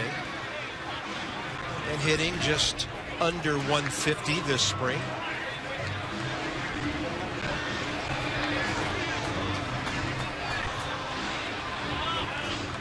The matchup with a left-hander.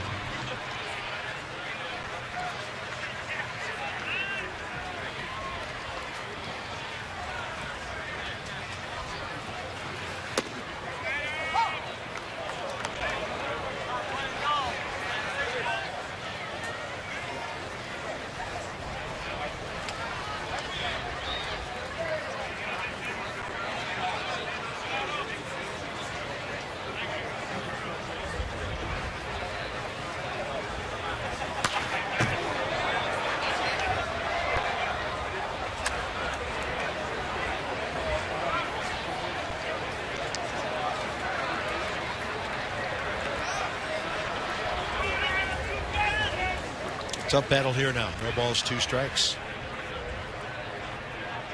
2 hits in the inning, 2 on with 2 out. Nats are trailing 3-1. And we'll see if that purpose pitch is followed up by something low and away.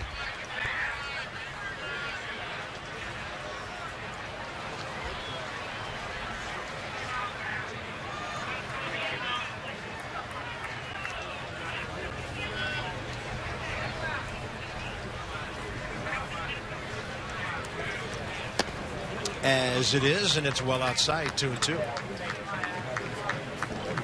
Second base, Jason Worth. First base, Ryan Zimmerman. Nats have collected all 5 of their hits in the last 3 innings.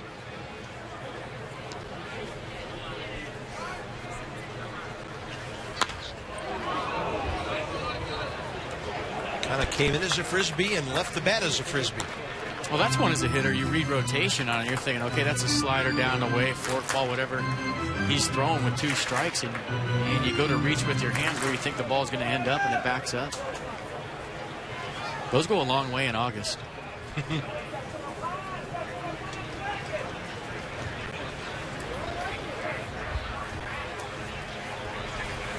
LaRoche will pull it on the ground. That is Leonardson, the first baseman.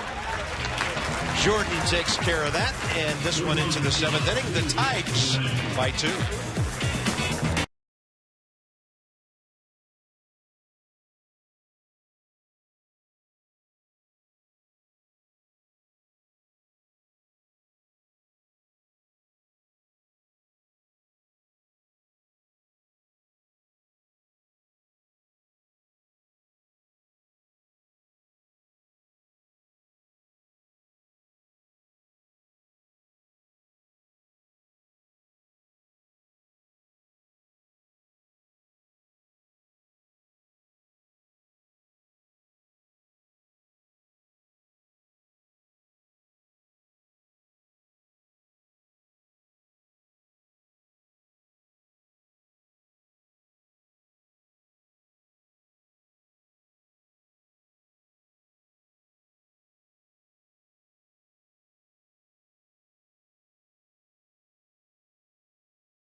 Get your team store National Spring Training apparel.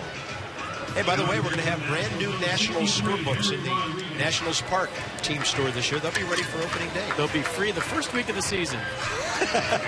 No, they won't. Let's check out the day of Steven Strasburg. It was a little more eventful than we would have liked it. 5 strikeouts today. The changeup was good with 2 strike. Fastball command nice all day long. A little swing back 2-seamer right there. The curveball was good for a strike. The curveball was good down in the zone for the wipeout pitch. So another good outing for Steven Strasburg. 5 Ks, 1 walk, 80 pitches, 50 of them for strikes. Tyler Moore came into the game last inning while we were chatting with Wilson Ramos. And we saw him have that pretty good at bat when he lined out hard to right. And Roger Bernardina's in center. Not sure if he's batting 4, span, or in the pitcher spot on a double switch. We'll know when we get down to the number 9 spot soon. And the new pitcher is Henry Rodriguez. Henry this spring, a 4.76 ERA in 6 games. Only 1 hit in 5 2/3. And the ERA is high because he's walked 5 batters. But he's been unhittable for the most part. Well, that's the case. If he throws strikes, he is unhittable. What new? The Nats went out today and signed J.C. Romero. Did you see that? Yeah, and that one was just a bit high. Wow. Nuke Lelouch. Spring training pitch. That could hit a mascot. First pitch from Henry Rodriguez. Look out. That's one where you got to walk around the mound, take a little inventory, regroup, take a deep breath. Yeah, and if you're the hitter, you might go for a walk, too. Yeah. Mike Rizzo told us before the game that J.C. Romero will not make the ball club out of spring training.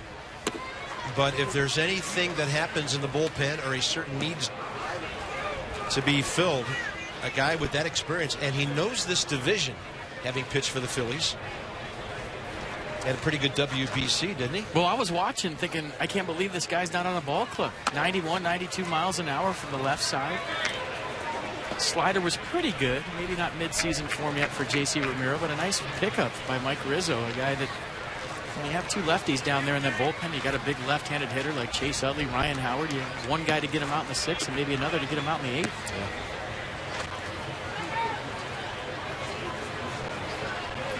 Well, we used to see him match up against Nick Johnson and Adam Dunn. He was with the Phillies. There's a strike. Some Bronx cheers in Central Florida. Counts 3-1. Mike Rizzo told me there were some other ball clubs interested in JC on the heels of his success, and Mike was able to sell him on coming to this ball club with everything, all the good things going on here. Kevin Russo, by the way, is the hitter. Number 9, Tiger batter, leading off the 7th. He's 0 for 2.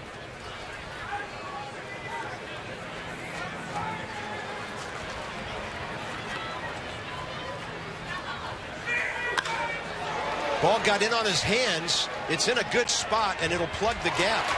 Bernardino over to get it. Leadoff double for Kevin Russo, who didn't hit the ball that hard. But Bernardino was shaded over toward right center. Quentin Berry will be the hitter. Well, I'm sure Mike Rizzo, Davey Johnson, and Steve McCaddy would much rather see a double than a leadoff walk. Henry Rodriguez did a nice job of coming back from a 3-0 count to a 3-2 count through a strike. Gave up a hit. That's okay. Henry, 35 games, 29 innings for the Nats last year, but a .583 ERA because of 22 walks in those 29 innings. Showing bunt, pulling the bat back, and taking ball one. Quentin Berry, he's 1 for 3. You know, but you look at a Romero deal like that when Mike Rizzo talks to a guy. This is a ball club players want to play for now. You don't have to coax anybody to come to Washington anymore.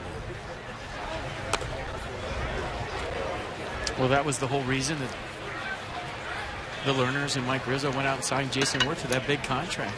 You get him here, a guy that knows how to win baseball games, a guy that's a great influence in the clubhouse. Maybe overpay him a little bit in terms of years of the contract and hope that other guys see that the Nats are trying to win. Now they have, and guys like Dan Herron, they want to play here. Turning down a lot of other teams to play for the Washington Nationals. Henry all over the place suddenly, 3-0 on another hitter. Then, of course, there's the odd case of Kyle Loesch a week and a half before the season, still without a job, but maybe by next weekend he'll be pitching in somebody's uniform. That's just silly. And then Chris Young, who's had such a good spring here. He can opt out Sunday if he doesn't think he's going to make this ball club, and something strange would have to happen for that to happen because the Nats are so set in their rotation. But there's a couple of guys. Be interesting to see where they might be a week and a half from now. You just got to feel that Kyle Loesch will be tipping his cap to a crowd somewhere on opening day. Yeah, that's just a strange deal. I mean, there's always room for pitching in this game. If you perform, I know it is spring training. A guy like Young with a track record showing people that he can get the job done. So Henry 3-2 on another hitter.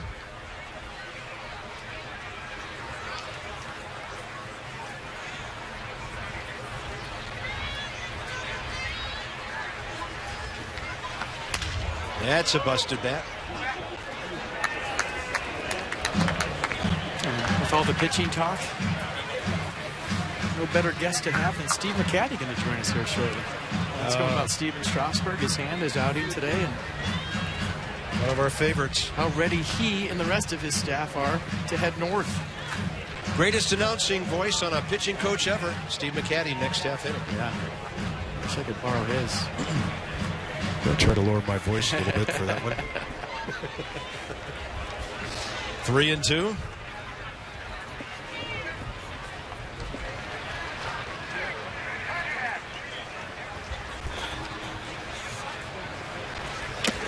He walks it.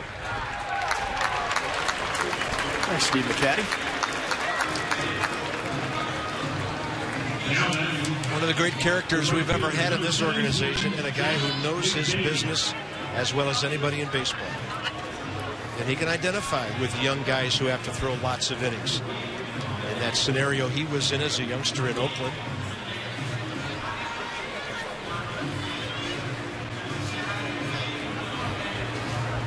I just don't think he gets enough credit. One of the best pitching staffs in baseball, and sometimes it's even harder to coach guys like that.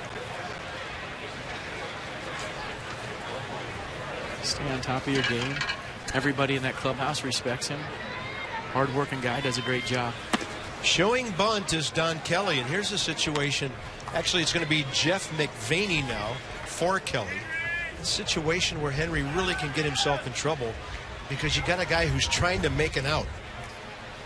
Throw strikes, let him do that, and then if the hitter makes a mistake, maybe your defense helps you out even more. I've said it before. That's the last guy in baseball I'd want to bunt off. He throws almost 100 miles an hour. A lot of times doesn't know where it's going. And as a hitter, you're in your most vulnerable state when you square around for a bunt. not fun.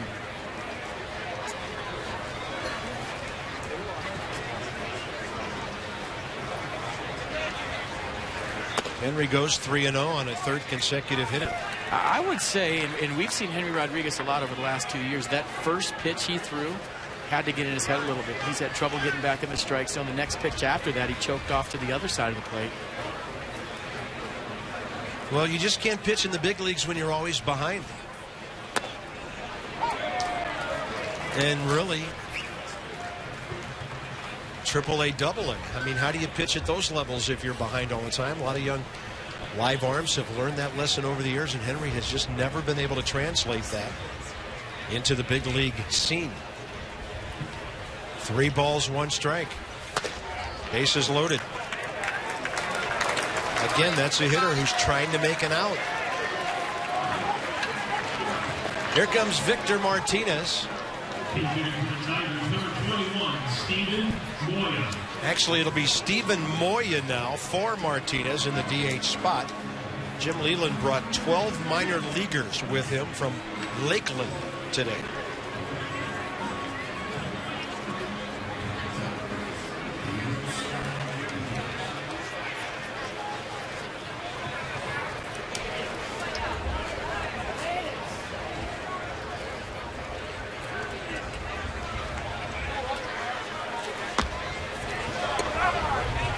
Kurt Suzuki with a little wrestle right there on the fastball. And if you watch Henry Rodriguez just flying open, it's a problem he had last year with that front side, trying to get a little too quick. And here comes Steve McCavity to tell him, slow down a little bit. And maybe you just try to slow down the whole situation, even though it is just a spring training game. It's starting to get away right now from Henry Rodriguez.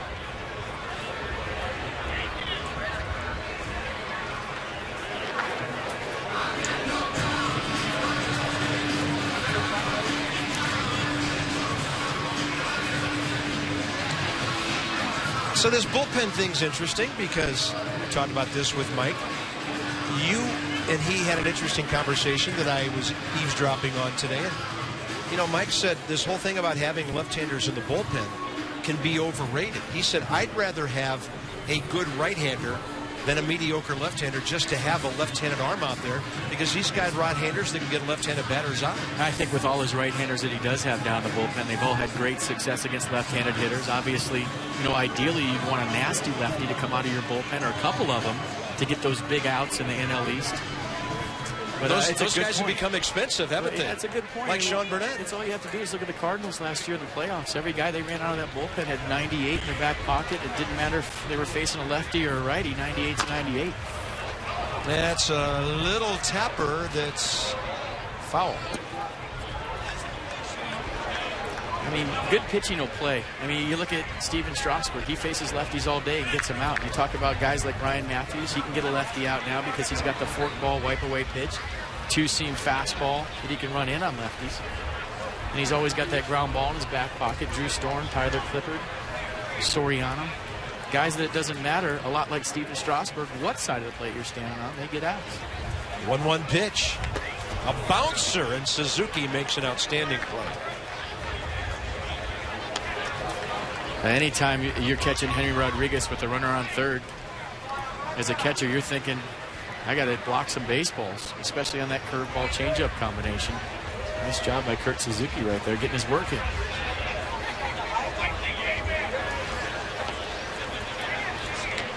Two balls and a strike. That would have been ball 3, but Moya was hacking.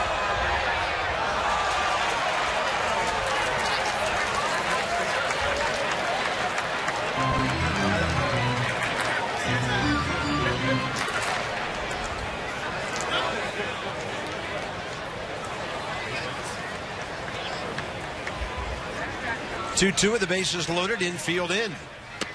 He throws him a breaking ball for the strikeout. I mean, who knows what's going to happen the rest of this inning, but Henry Rodriguez is a guy that can walk the bases loaded and then strike everybody out. You see it right here. He gets to a 2-strike count, throws the curveball for a strike. Everybody in the Tigers dugout took note of that pitch. Fastball mid to upper 90s and a curveball for a strike. Now he's established a strike zone, and maybe that relaxes him a little bit and gets him back in there. But We've talked about a lot. It's a guy with no options. That Davey Johnson has said if he's healthy, he goes north. It's that simple. And the hitter is Jordan Leonardton, who took over as a pinch runner 2 innings ago for Prince Fielder and went to first base. I mean, that's the tease with Henry, right? I mean, that first pitch changeup right there at 87 miles an hour was filthy.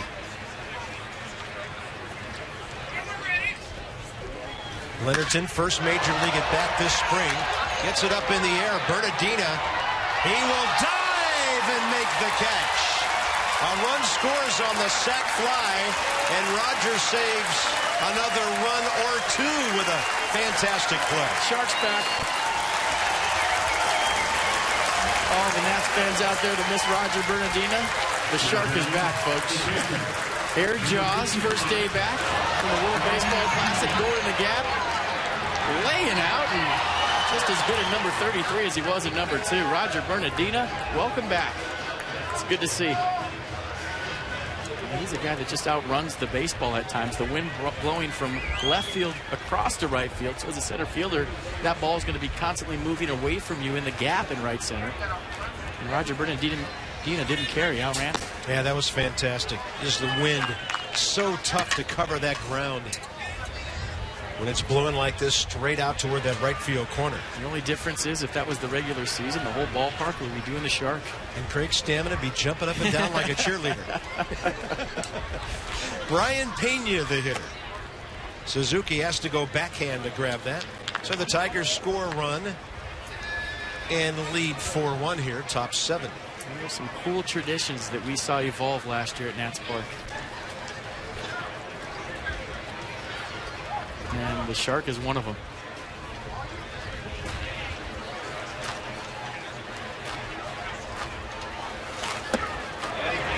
Nowhere near a strike, but Pena got all locked up and the count's 2-1. And check out the last pitch from Henry Rodriguez.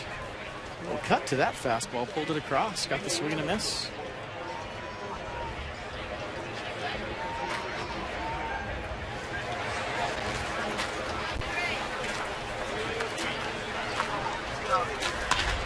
Line drive, Ian Desmond right there.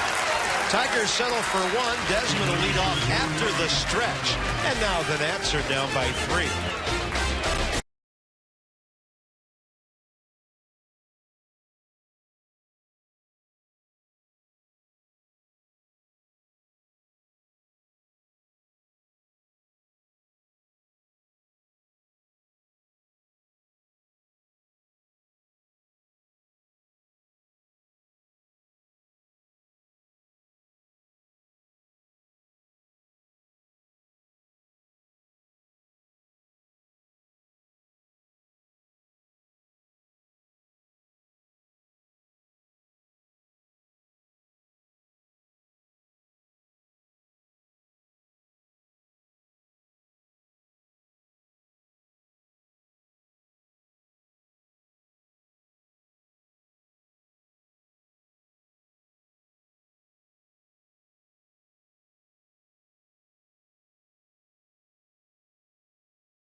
So at the 7th inning stretch, here's our game summary. Jason Worth has a base hit and 3 trips today. Ian Desmond, second homer of the spring, leading off the 5th. Steven Strasburg goes 6, 7 hits, 3 runs.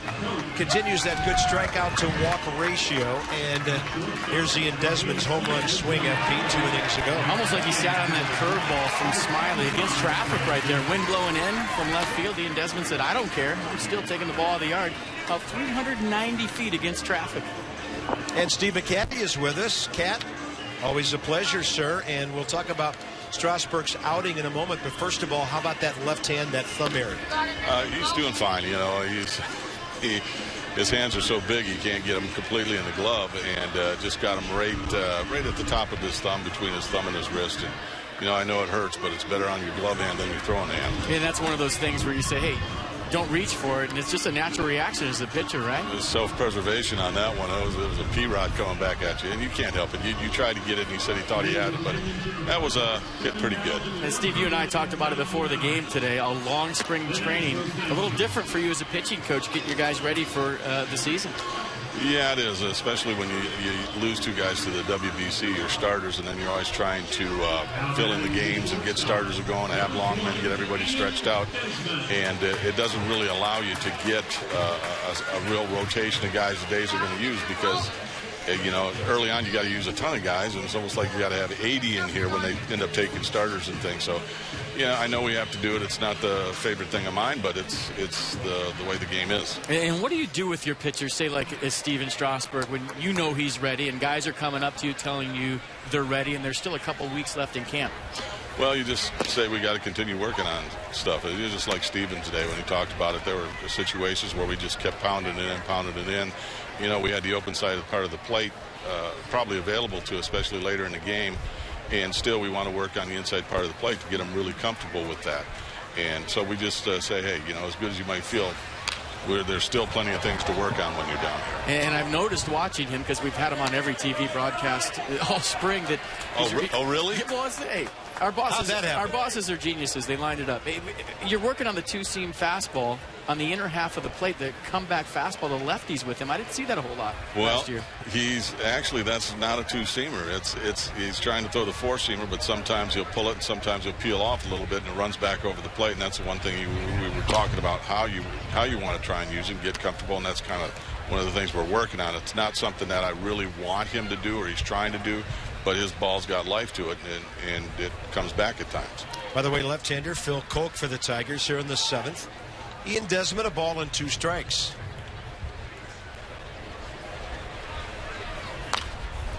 And Steve, I look at the scorebook today. The one thing that jumps out at me about Steven, the economy of pitches today. 80 pitches, 50 strikes in 6 innings. So you project that out over a major league game, and he's probably going 8 on a day like this. Well, yeah, he is, and he's been doing a real good job of throwing strikes. He always attacks the zone. It's the same thing. I'm not going to change what I try to teach these guys: pound the zone, throw the ball over. And yeah, he's ready to go. And also we don't stress so much how we're going to pitch to guys down here, so because we're working on things, and we know these guys have certain holes, and we have opportunities to do it that later on in the season or once we start the season. Thanks, J-Dub. That we're going to be able to pitch them a little differently. We talked about it a lot last year. We should keep their stats for everything in this game. When you take a trip to the mound, I would love to hear what you're saying. It seems like more times than not, there's outs right after you go out there fixing young pitchers. What'd you just tell Henry? I just told Henry, I said, you have all the stuff in the world. I want you to try and make him hit the ball here. Just trust yourself. I'll take whatever you can do. Just make him hit the ball.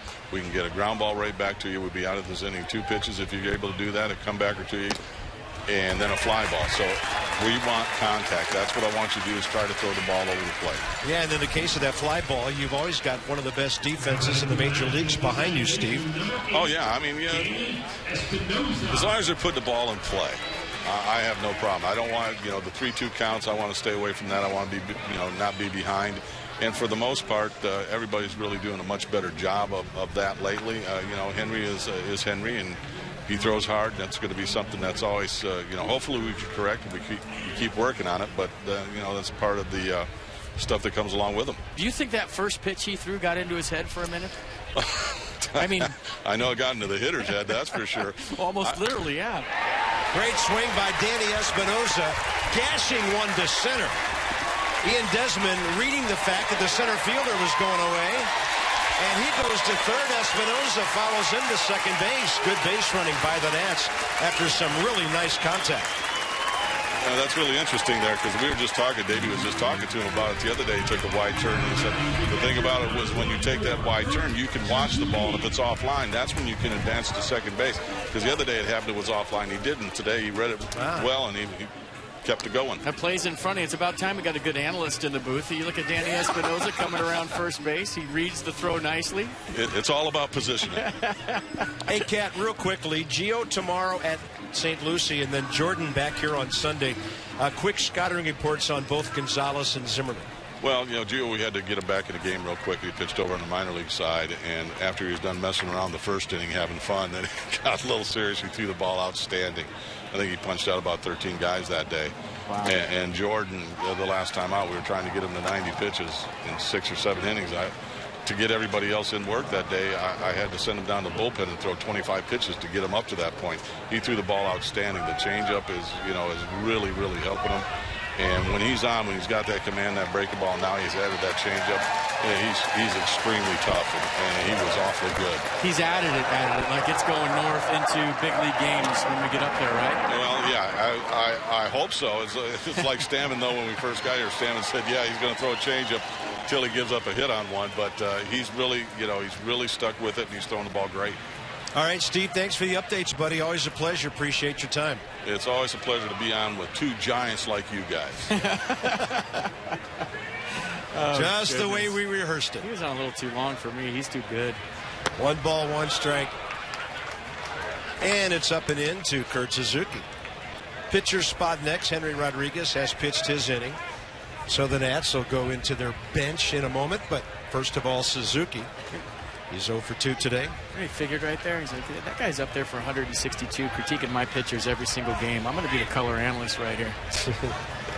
He's the best. He helps us out so much. He's in a great mood every day, always accessible. Sick of the questions I ask him. Suzuki pops in right field. Medium depth. That's McVaney, the rookie. Running home is Ian Desmond. Nats score, and Espinosa goes to third.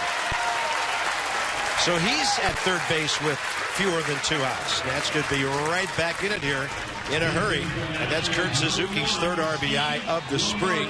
Steve Lombardozzi in a moment will be the pinch hitter. Yeah, good at-bat right there by Kurt Suzuki. But when we talk about Danny Espinosa and the things he brings to a ball club, Steve McCaddy pointed it out perfectly. Reading the throw, getting to second base.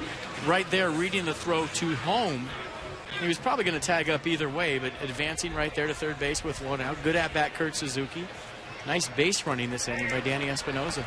And I love that little nuance that Davey passed along to Danny.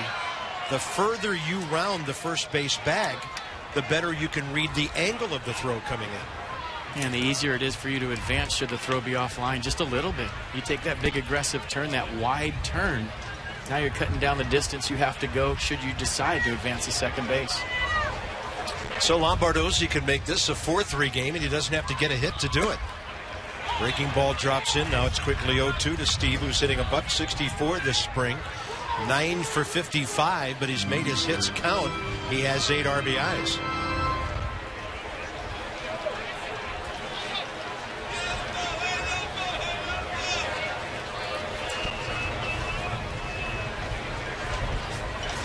Has to fight on a 2-strike count, and that is your ultimate defensive swing. Might be the most underrated aspect of the Washington Nationals base running. When you talk about the guys on their team, we've seen Bryce Harper. We have a little fun with the runs where they tag you offense, but he's fearless on the bases, and that's what you have to be a good base runner. Jason Worth, one of the best base runners you'll ever see at any level of baseball.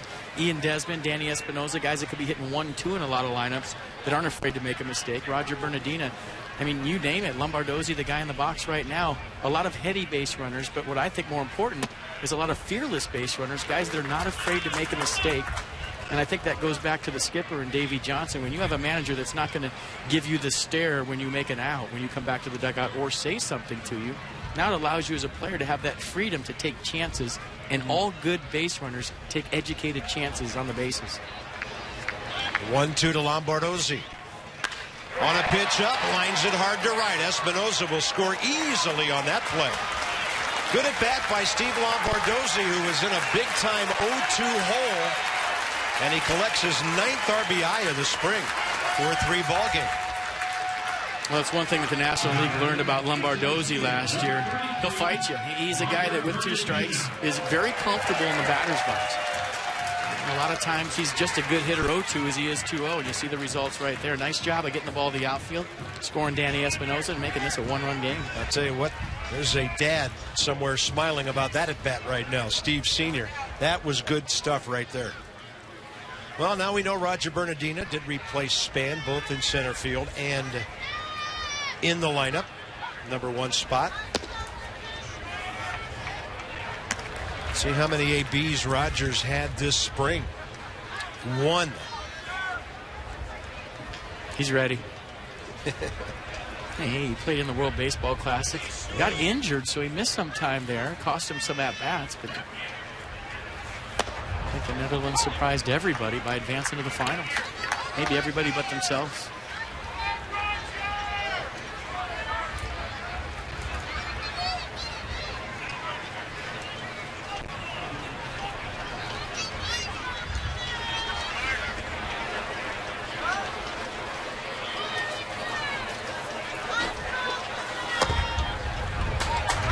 That turns the count around in his favor. Good take on a fastball, diving under his hands.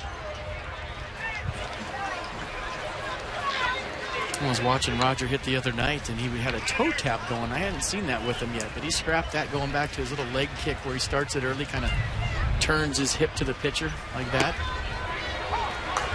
Nods his head on a good breaking ball by the left-hander, Phil Koch. And what that does is it keeps you closed for a long time. Keeps your front side in there.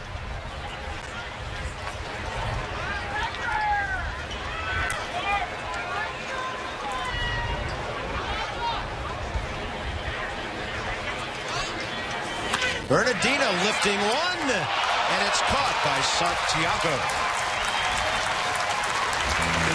That actually is Argenis Diaz who made that play at second base. That's pickup 2. I was just going to say that.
Come on through the portal right behind home plate here at Space Coast Stadium in Vieira, Florida. Beautiful day.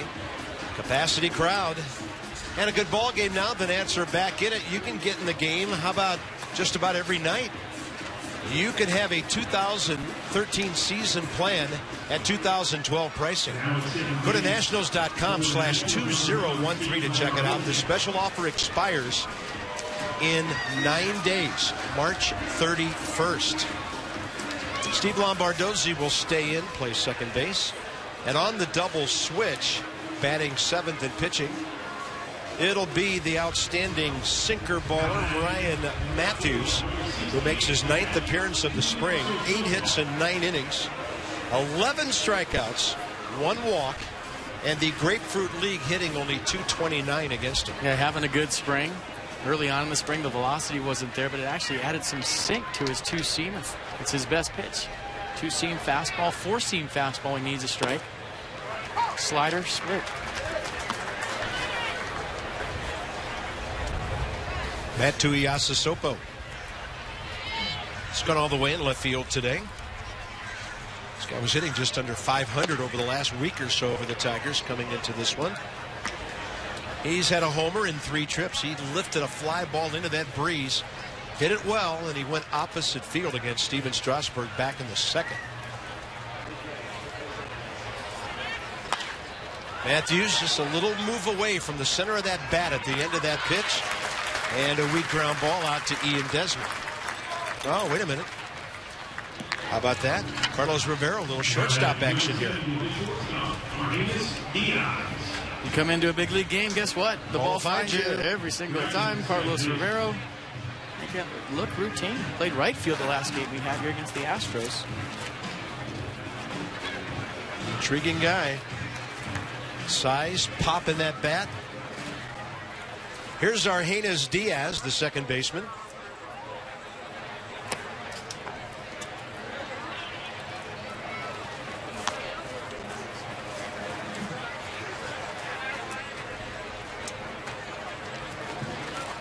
Diaz hitting .250 with an RBI this spring. Matthews keeping that ball down. You see guys hitting ground balls, tapping little foul balls straight back. Well, there's guys that you'll face throughout the course of a season at the major league level that are comfortable at bats. And, you know, they may get you out. You may throw an 0 for 3, 0 for 4 up there. But what I mean by that is never any time in the box do you feel like, wow, the stuff he has is dirty. And it's moving all over the place. But Ryan Matthews, I don't think any right-hander in baseball that's ever faced him that said it's a comfortable at-bat. That two-seam fastball mooring in hard. And a 1-2 pitch. That a changeup? Wow. That's the split right there, I believe, Carp. Just by the action down and into the right-hander. He'll go with the changeup, and it's hard to tell sometimes. The changeup and split look a lot alike. You see that getting inside of that split finger. I mean, it's been dirty, and you could just tell. See the knuckleball rotation on it, split all the way. Did you see Suzuki try to catch it? Yeah. He went backhand early, and his backhand ended up on the forehand side. Yeah, that'll give you an idea of wow, how nasty that pitch was for Matthews. Here's the shortstop, Danny Worth. Ryan has come out firing. 12-1 his strikeout to walk ratio this spring.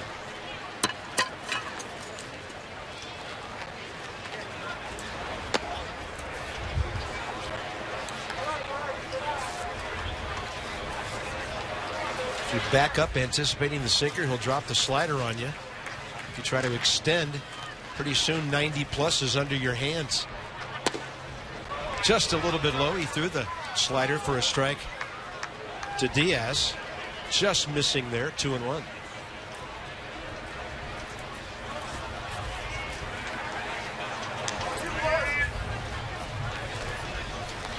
And a 2-1. Threw that one for a strike, and Danny Worth stayed with it.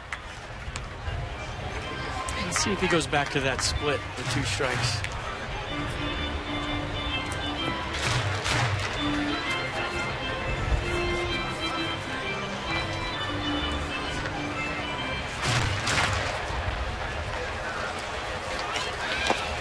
Man, everything down. He just struck out. Worth, the booth, the truck. Nobody able to get to that one. We're going bottom 8 in a 4-3 game.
So we are going to the bottom of the 8th. Nats down by 1. I want to show you the 7th inning again. The Nationals did a nice job of playing a little National League baseball, manufacturing a run. Ian Desmond with a leadoff walk. Danny Espinosa with a nice read going to second base on an errant throw. So what does Kurt Suzuki do? Battles a sac fly to right field, scoring Ian Desmond. And Steve Lombardozzi down the count does a nice job, a lofted line drive to right field, scoring Espinosa. So a little run manufacturing, nice situational baseball by the Nationals in the 7th inning to play a couple of runs.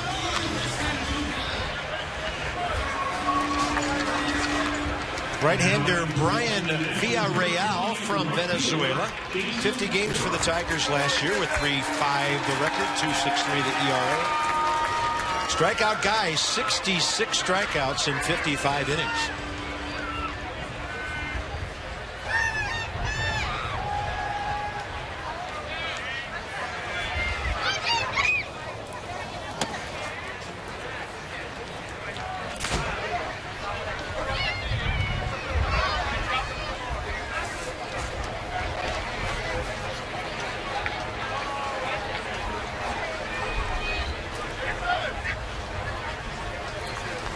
Jason Worth seeing a right-hander for the first time today. 1 ball, 1 strike. He's going to see a couple of pitches, just 2. Fastball, slider from Villarreal. Fastball is electric. Upper 90s. You see it right there.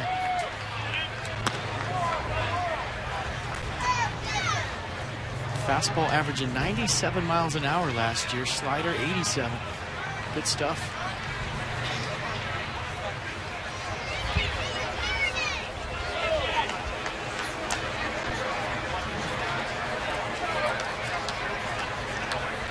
And a 2-1.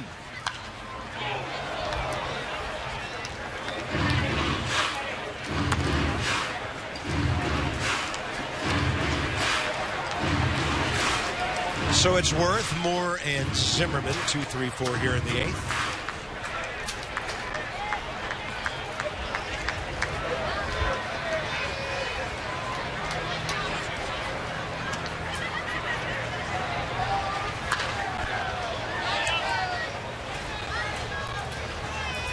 Well, we've seen it before. The more fastballs he sees in a sequence, the better he gets. Yeah, especially after he fouls off 6 or 10. Or 12 or 13.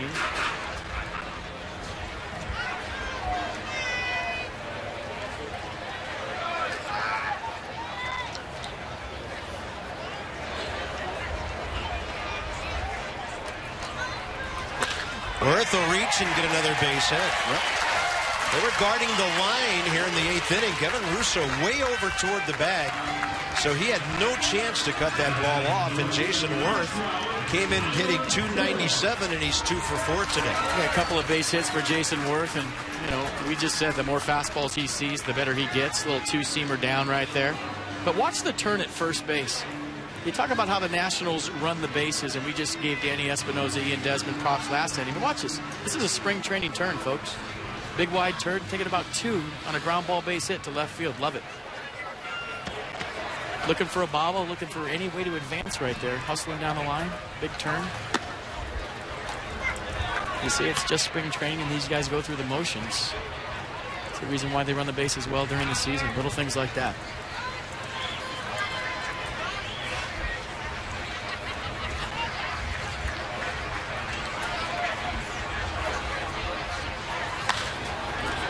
And Tyler Moore high in the air. Left side out of play. Tyler came in. Play left field in the 6th inning. He had a great at bat in the bottom of that inning with a man aboard lined out hard to right. Probably hit that ball a lot harder than the game-winning RBIs he had in St. Louis last October. Most definitely. Sometimes the barrel's overrated.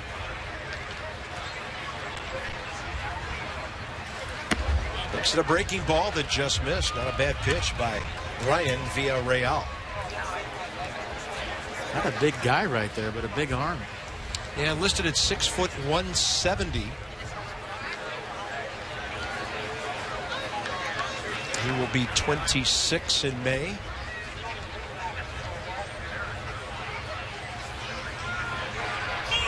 Tying runs the board, leading off the bottom of the 8th.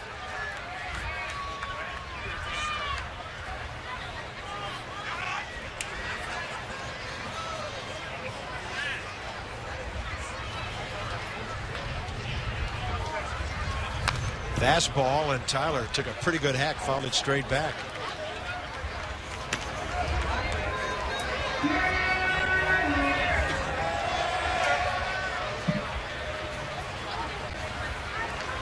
Usually a hack like that, you're on a fastball, you foul it straight back, you get a slider right after it.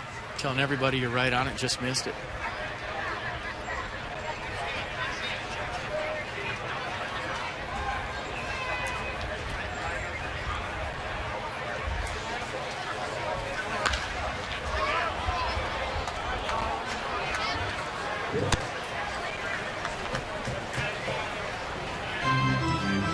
Jordan Zimmerman to the mound on Sunday. The Atlanta Braves right here on Masson against the Nats.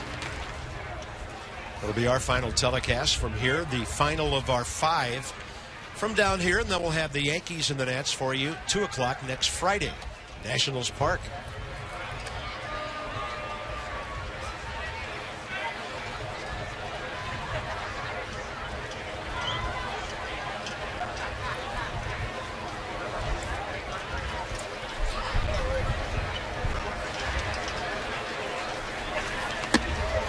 It's a breaking ball. Wow, he's going to get punched out by the first base umpire. That was a pitch that was way up and in.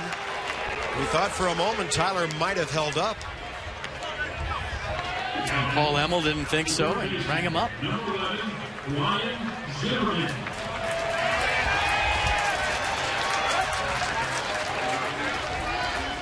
Ryan Zimmerman now 1 for 3 today. I mean, we can look at the outfield and know how the Tigers want to pitch him.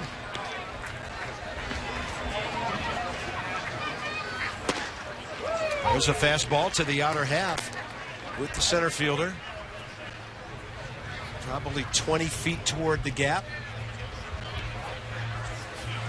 Well, you figure if you got a guy on the mound that's close to 100 miles an hour, it's going to be tough to pull. And Ryan hits the ball that way a lot.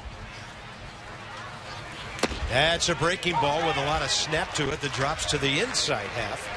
And the count 0-2. We were talking about the Braves on Sunday. I've seen them play about 4 or 5 times this spring, and that lineup is no joke. The division tough from top to bottom. The Phillies with a chip on their shoulder, they're healthy. The Mets have a bunch of young, good starting pitching. I'll tell you what, it's going to be a dogfight.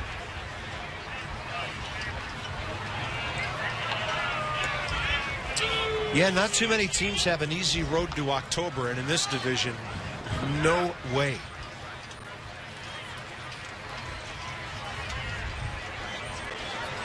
Zimmerman has to fight here on 0-2. He hits a high chopper up the middle, stepping on the bag and turning the double play, Argenis Diaz. So a 4-3 twin killing in this one into the 9th with the Detroit Tigers.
Beautiful day, Space Coast Stadium.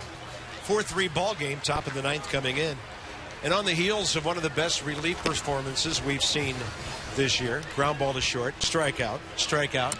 Ryan Matthews joins us. And Ryan, when I first saw that fork ball you're throwing, I was guessing changeup. But is the fork ball a little harder than a straight change? Not the one I used to throw. The one I used to throw used to be like 88 with a 89-mile-an-hour heater. So I had to come up with the fork ball.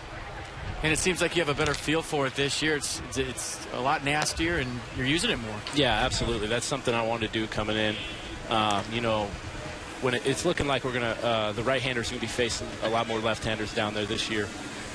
So I can't just rely on the sinker as much as I did last year. Facing predominantly right-handed hitters. No, it had a lot of break to it, down and into right-handers, almost like you're getting inside of it. Little screwball action late, and that'll keep left-handers off your two-seamer big time. Right, absolutely. The one I threw today that it faded down and in, and that's what I want. I want it to go down and in, kind of like the sinker.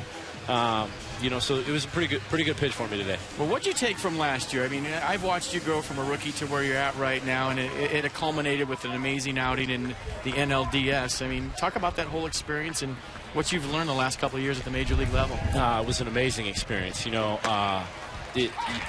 of those things that you got to cherish because you don't know if you're ever going to be back. But to do it in my sophomore season was great. Good experience, for hopefully the future. But, what I've learned in the last, the 2 years I've been up here is you got to trust your stuff. And, I'm learning that right now with the split finger and the slider. I got to trust them, and I got to throw them. Last year it was, I was stressing on the slider big time last year when I came into spring training. But it just wasn't there. It just wasn't as good, So I had to trust the sinker. And, I really battled last year with really one pitch. But I had to trust it. So, I've learned that I can get guys out here, and, obviously I don't think I'm better than, everybody out there, but I think I can get anybody in the big leagues out. And that, that confidence and that trust is just, something that I've had to gain since I've been up here. Well, it's a process, and maybe as a rookie, and I've heard other pitchers talk about it, you get caught up in maybe the name that's in the batter's box to where you feel like your stuff will play at this level, and that's how the process goes, and you gain confidence. Absolutely, that's exactly it. It's they're all human. The best guys, get out 7 out of 10 times. So you just got to go in there. You got to pound the zone and throw strikes to give yourself a chance. And it doesn't matter who's in there. It's still tough to hit a baseball, as you attest to, Frank. Yeah, only two kinds of pitchers gave me problems: right-handers and left-handers. So yeah, I know exactly what you're talking about. But as a young pitcher, Ryan, don't you at times, or did you at times, hopefully this is in the past tense, give hitters too much credit? You do. And there's still times right now that I give hitters too much credit, And you go out there, you try to nibble sometimes, just think, because you don't want to get hurt. But you really get hurt more when you're doing that. So there was a big controversy on Twitter the other day. You had an off day. You went to SeaWorld, and you were rocking a fanny pack because you forgot to wear your belt. And all of the Nats Nation was all over Twitter, including myself. And how'd the fanny pack work at SeaWorld? The fanny pack's still around, man. I think it was a great look. How do you guys deal with the paparazzi on stuff like that? I don't get much paparazzi following me. They're too busy following you. How does anybody know that a guy wears a fanny pack to Disney World? Twitter, Bob. You got to get on there. Yeah, I got to get on Twitter, Bob. Everybody's doing it. It's the coolest. My shoes don't match my belt today. I don't want anybody to know that. Well, that was the controversy a couple days ago. That I'm super colorblind. I had these what I thought were blue shoes on, but I guess they were purple. Oh boy. Oh goodness.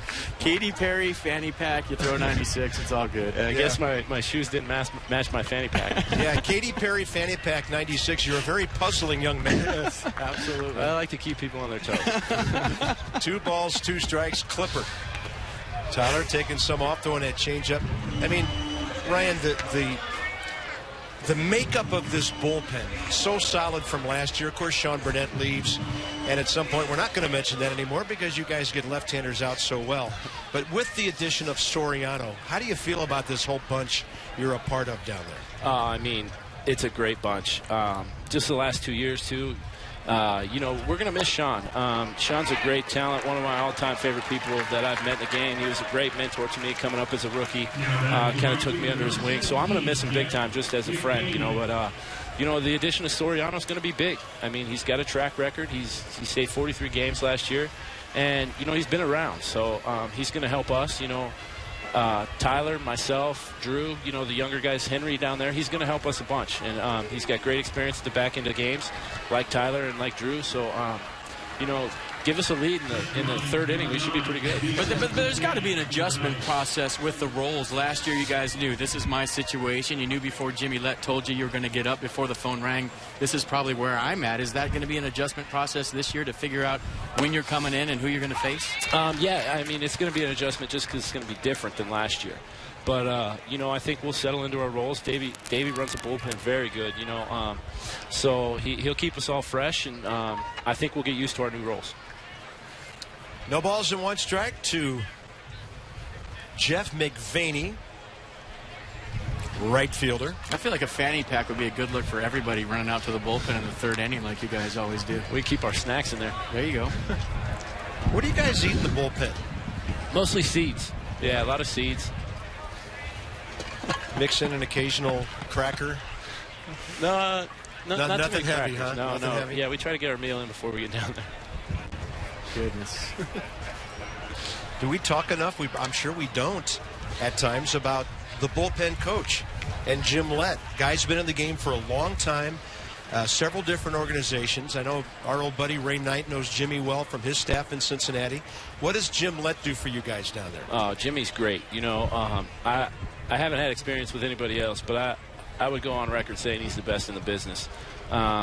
You know, he has a saying. He says, you're going to have to get up real early to get a jump on me, and it's true. It's really true. You know, he's telling guys to long toss with the outfielders, you know, before they're going to go in and throw the inning. So, you know, he knows the game, and he knows when we're going to get in there. So he keeps us prepared. He has his scouting reports down there. You know, he knows hitters very well, and he keeps it light, which is most important. You know, we have a great group that keeps it light down there, and I think he's the ringleader. You know, he's always on our T-shirts, our bullpen T-shirts. So that's saying something. We got new ones yet this year? No, not yet. They're in the works. There's a few ideas. All right. No balls and 2 strikes. Clippard watching the runner who holds. And a foul ball off to the right. Hey, Ryan, thanks for your time. Great outing today. Go get your work finished, and we're looking forward to seeing you go north with us next week. Thank you, guys. Thanks for having me. Ryan Matthews. That's just another example of why we enjoy spring training and talking with these guys every single game we're on TV. There are some aspects of spring training, like guys with numbers 70-something and 80-something I will not miss. But, man, we love talking to these guys during the telecast. Especially like Ryan, just come out of the game. Immediate impressions of what he did and how he was able to do it. And the strikeout, Clippard, 2 strikeouts around the walk. And now he'll face the DH, Stephen Moya. I feel like it's only a matter of time before you'll be doing that in the regular season, too, on a lot of broadcasts, talking to guys right when they come out of the game. You see the changeup right there by Tyler Clippard. I'll tell you what, I've dropped on the air before that Tyler Clippard has the best changeup in baseball, but after watching Fernando Rodney in the World Baseball Classic, that's a good one, too. Those are. I mean, I'm sure there's other ones I'm forgetting out there, but those are the first 2 that come to mind, Clippard's and Rodney's. You see some funny swings when he's throwing that thing well.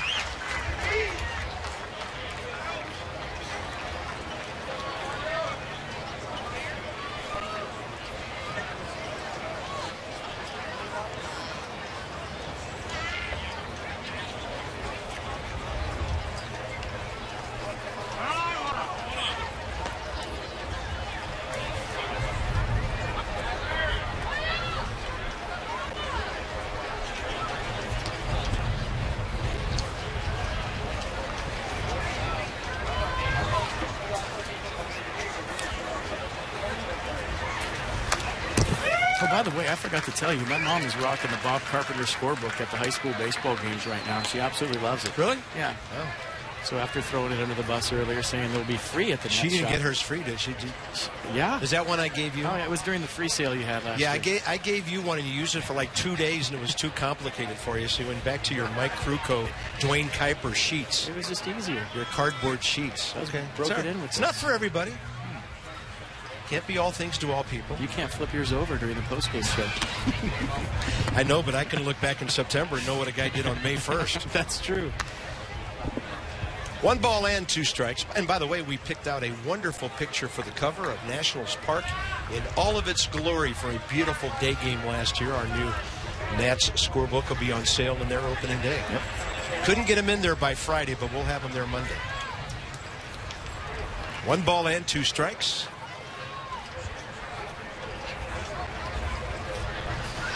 And Clippard strikes out the side.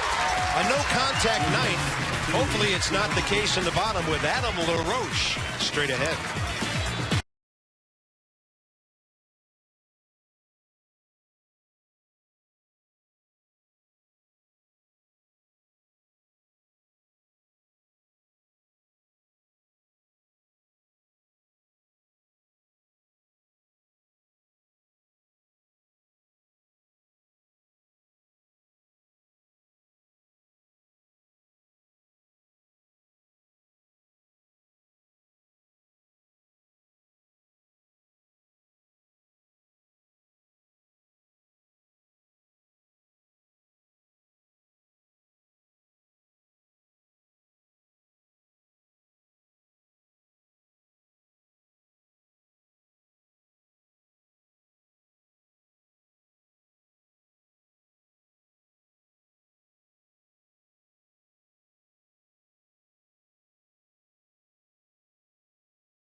Welcome back to the bottom of the 9th inning. The Nats down by a run. They'll have LaRoche, Rivero, and then the pitcher spot due up. And they'll be facing Luis Marte, the 5th Detroit pitcher of the day. Right-hander Marte from San Cristobal of the Dominican Republic. 13 games with the Tigers last year. He spent a good part of the season at AAA. Only 31 games all year. He was hurt, but for the Tigers, a .282 ERA and a strikeout guy with 19 strikeouts, 9 walks in 22 innings.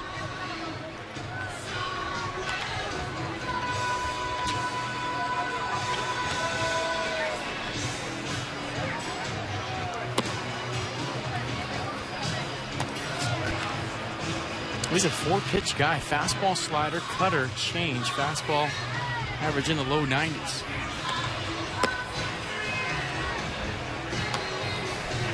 We were talking about traditions last inning.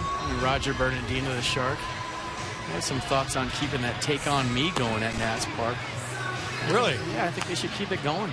There was nothing cooler than the postseason last year in the playoffs with everybody dressed in red and the red towels, and the last at-bat by Michael Morse where he actually made contact with the base hit up the middle during the course when everybody was hitting the high note. And I think as a young franchise, you have to develop traditions, and that's one that should stay.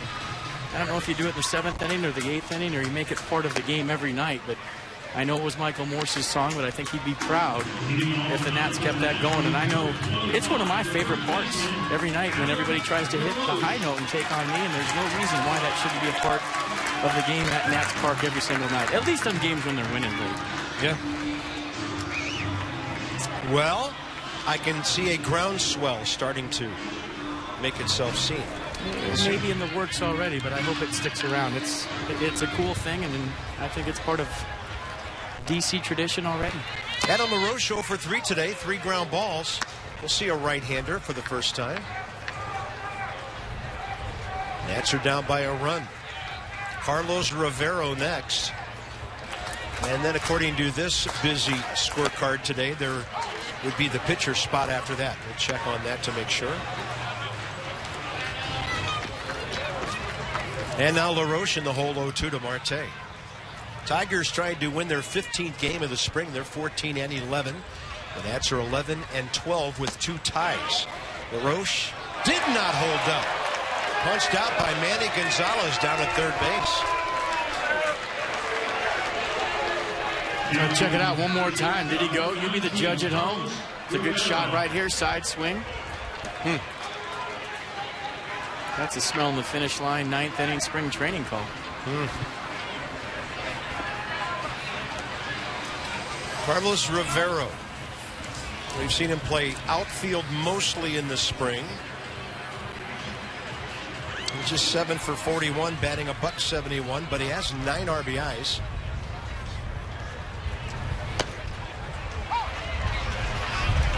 And you know who's going to bat in the 9th inning if there's a right-handed pitcher, don't you? Captain Gooner. Why not?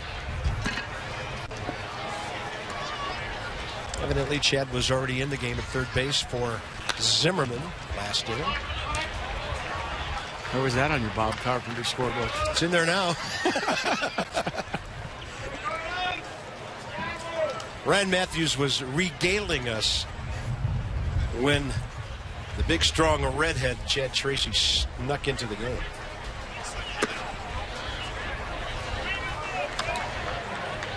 Just like basketball.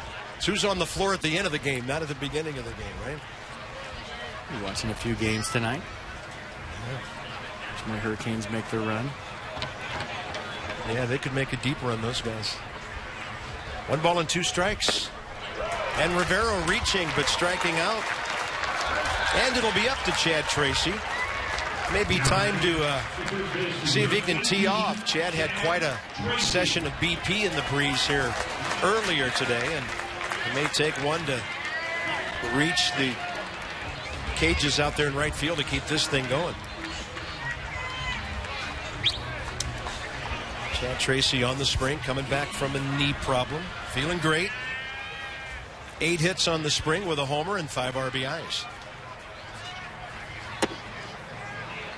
When you talk about working on things, this is what Chad Tracy does. Late innings, down by 1. 2 outs, bottom of the 9th, usually facing the opponent's best reliever. Here you go, working on something.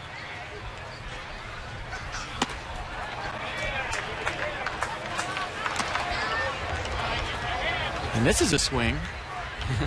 As we've seen in the regular season, will be from the heels. There will be nothing left on the tank. Should this be a fastball and should it be a strike? Yeah, the count will dictate that approach. It's 2-0. Yep. He didn't leave anything in the bag right there. Barely stayed in his helmet.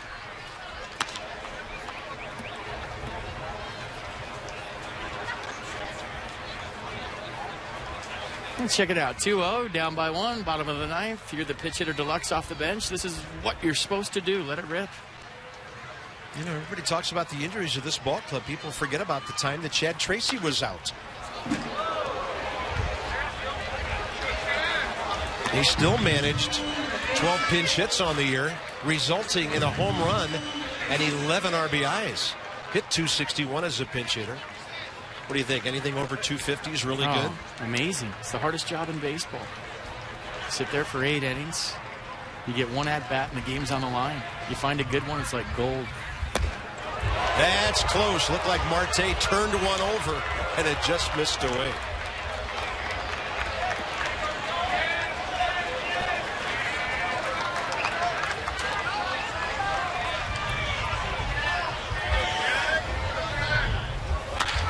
Tracy lifts one in the air to right center. It's going to stay in the yard.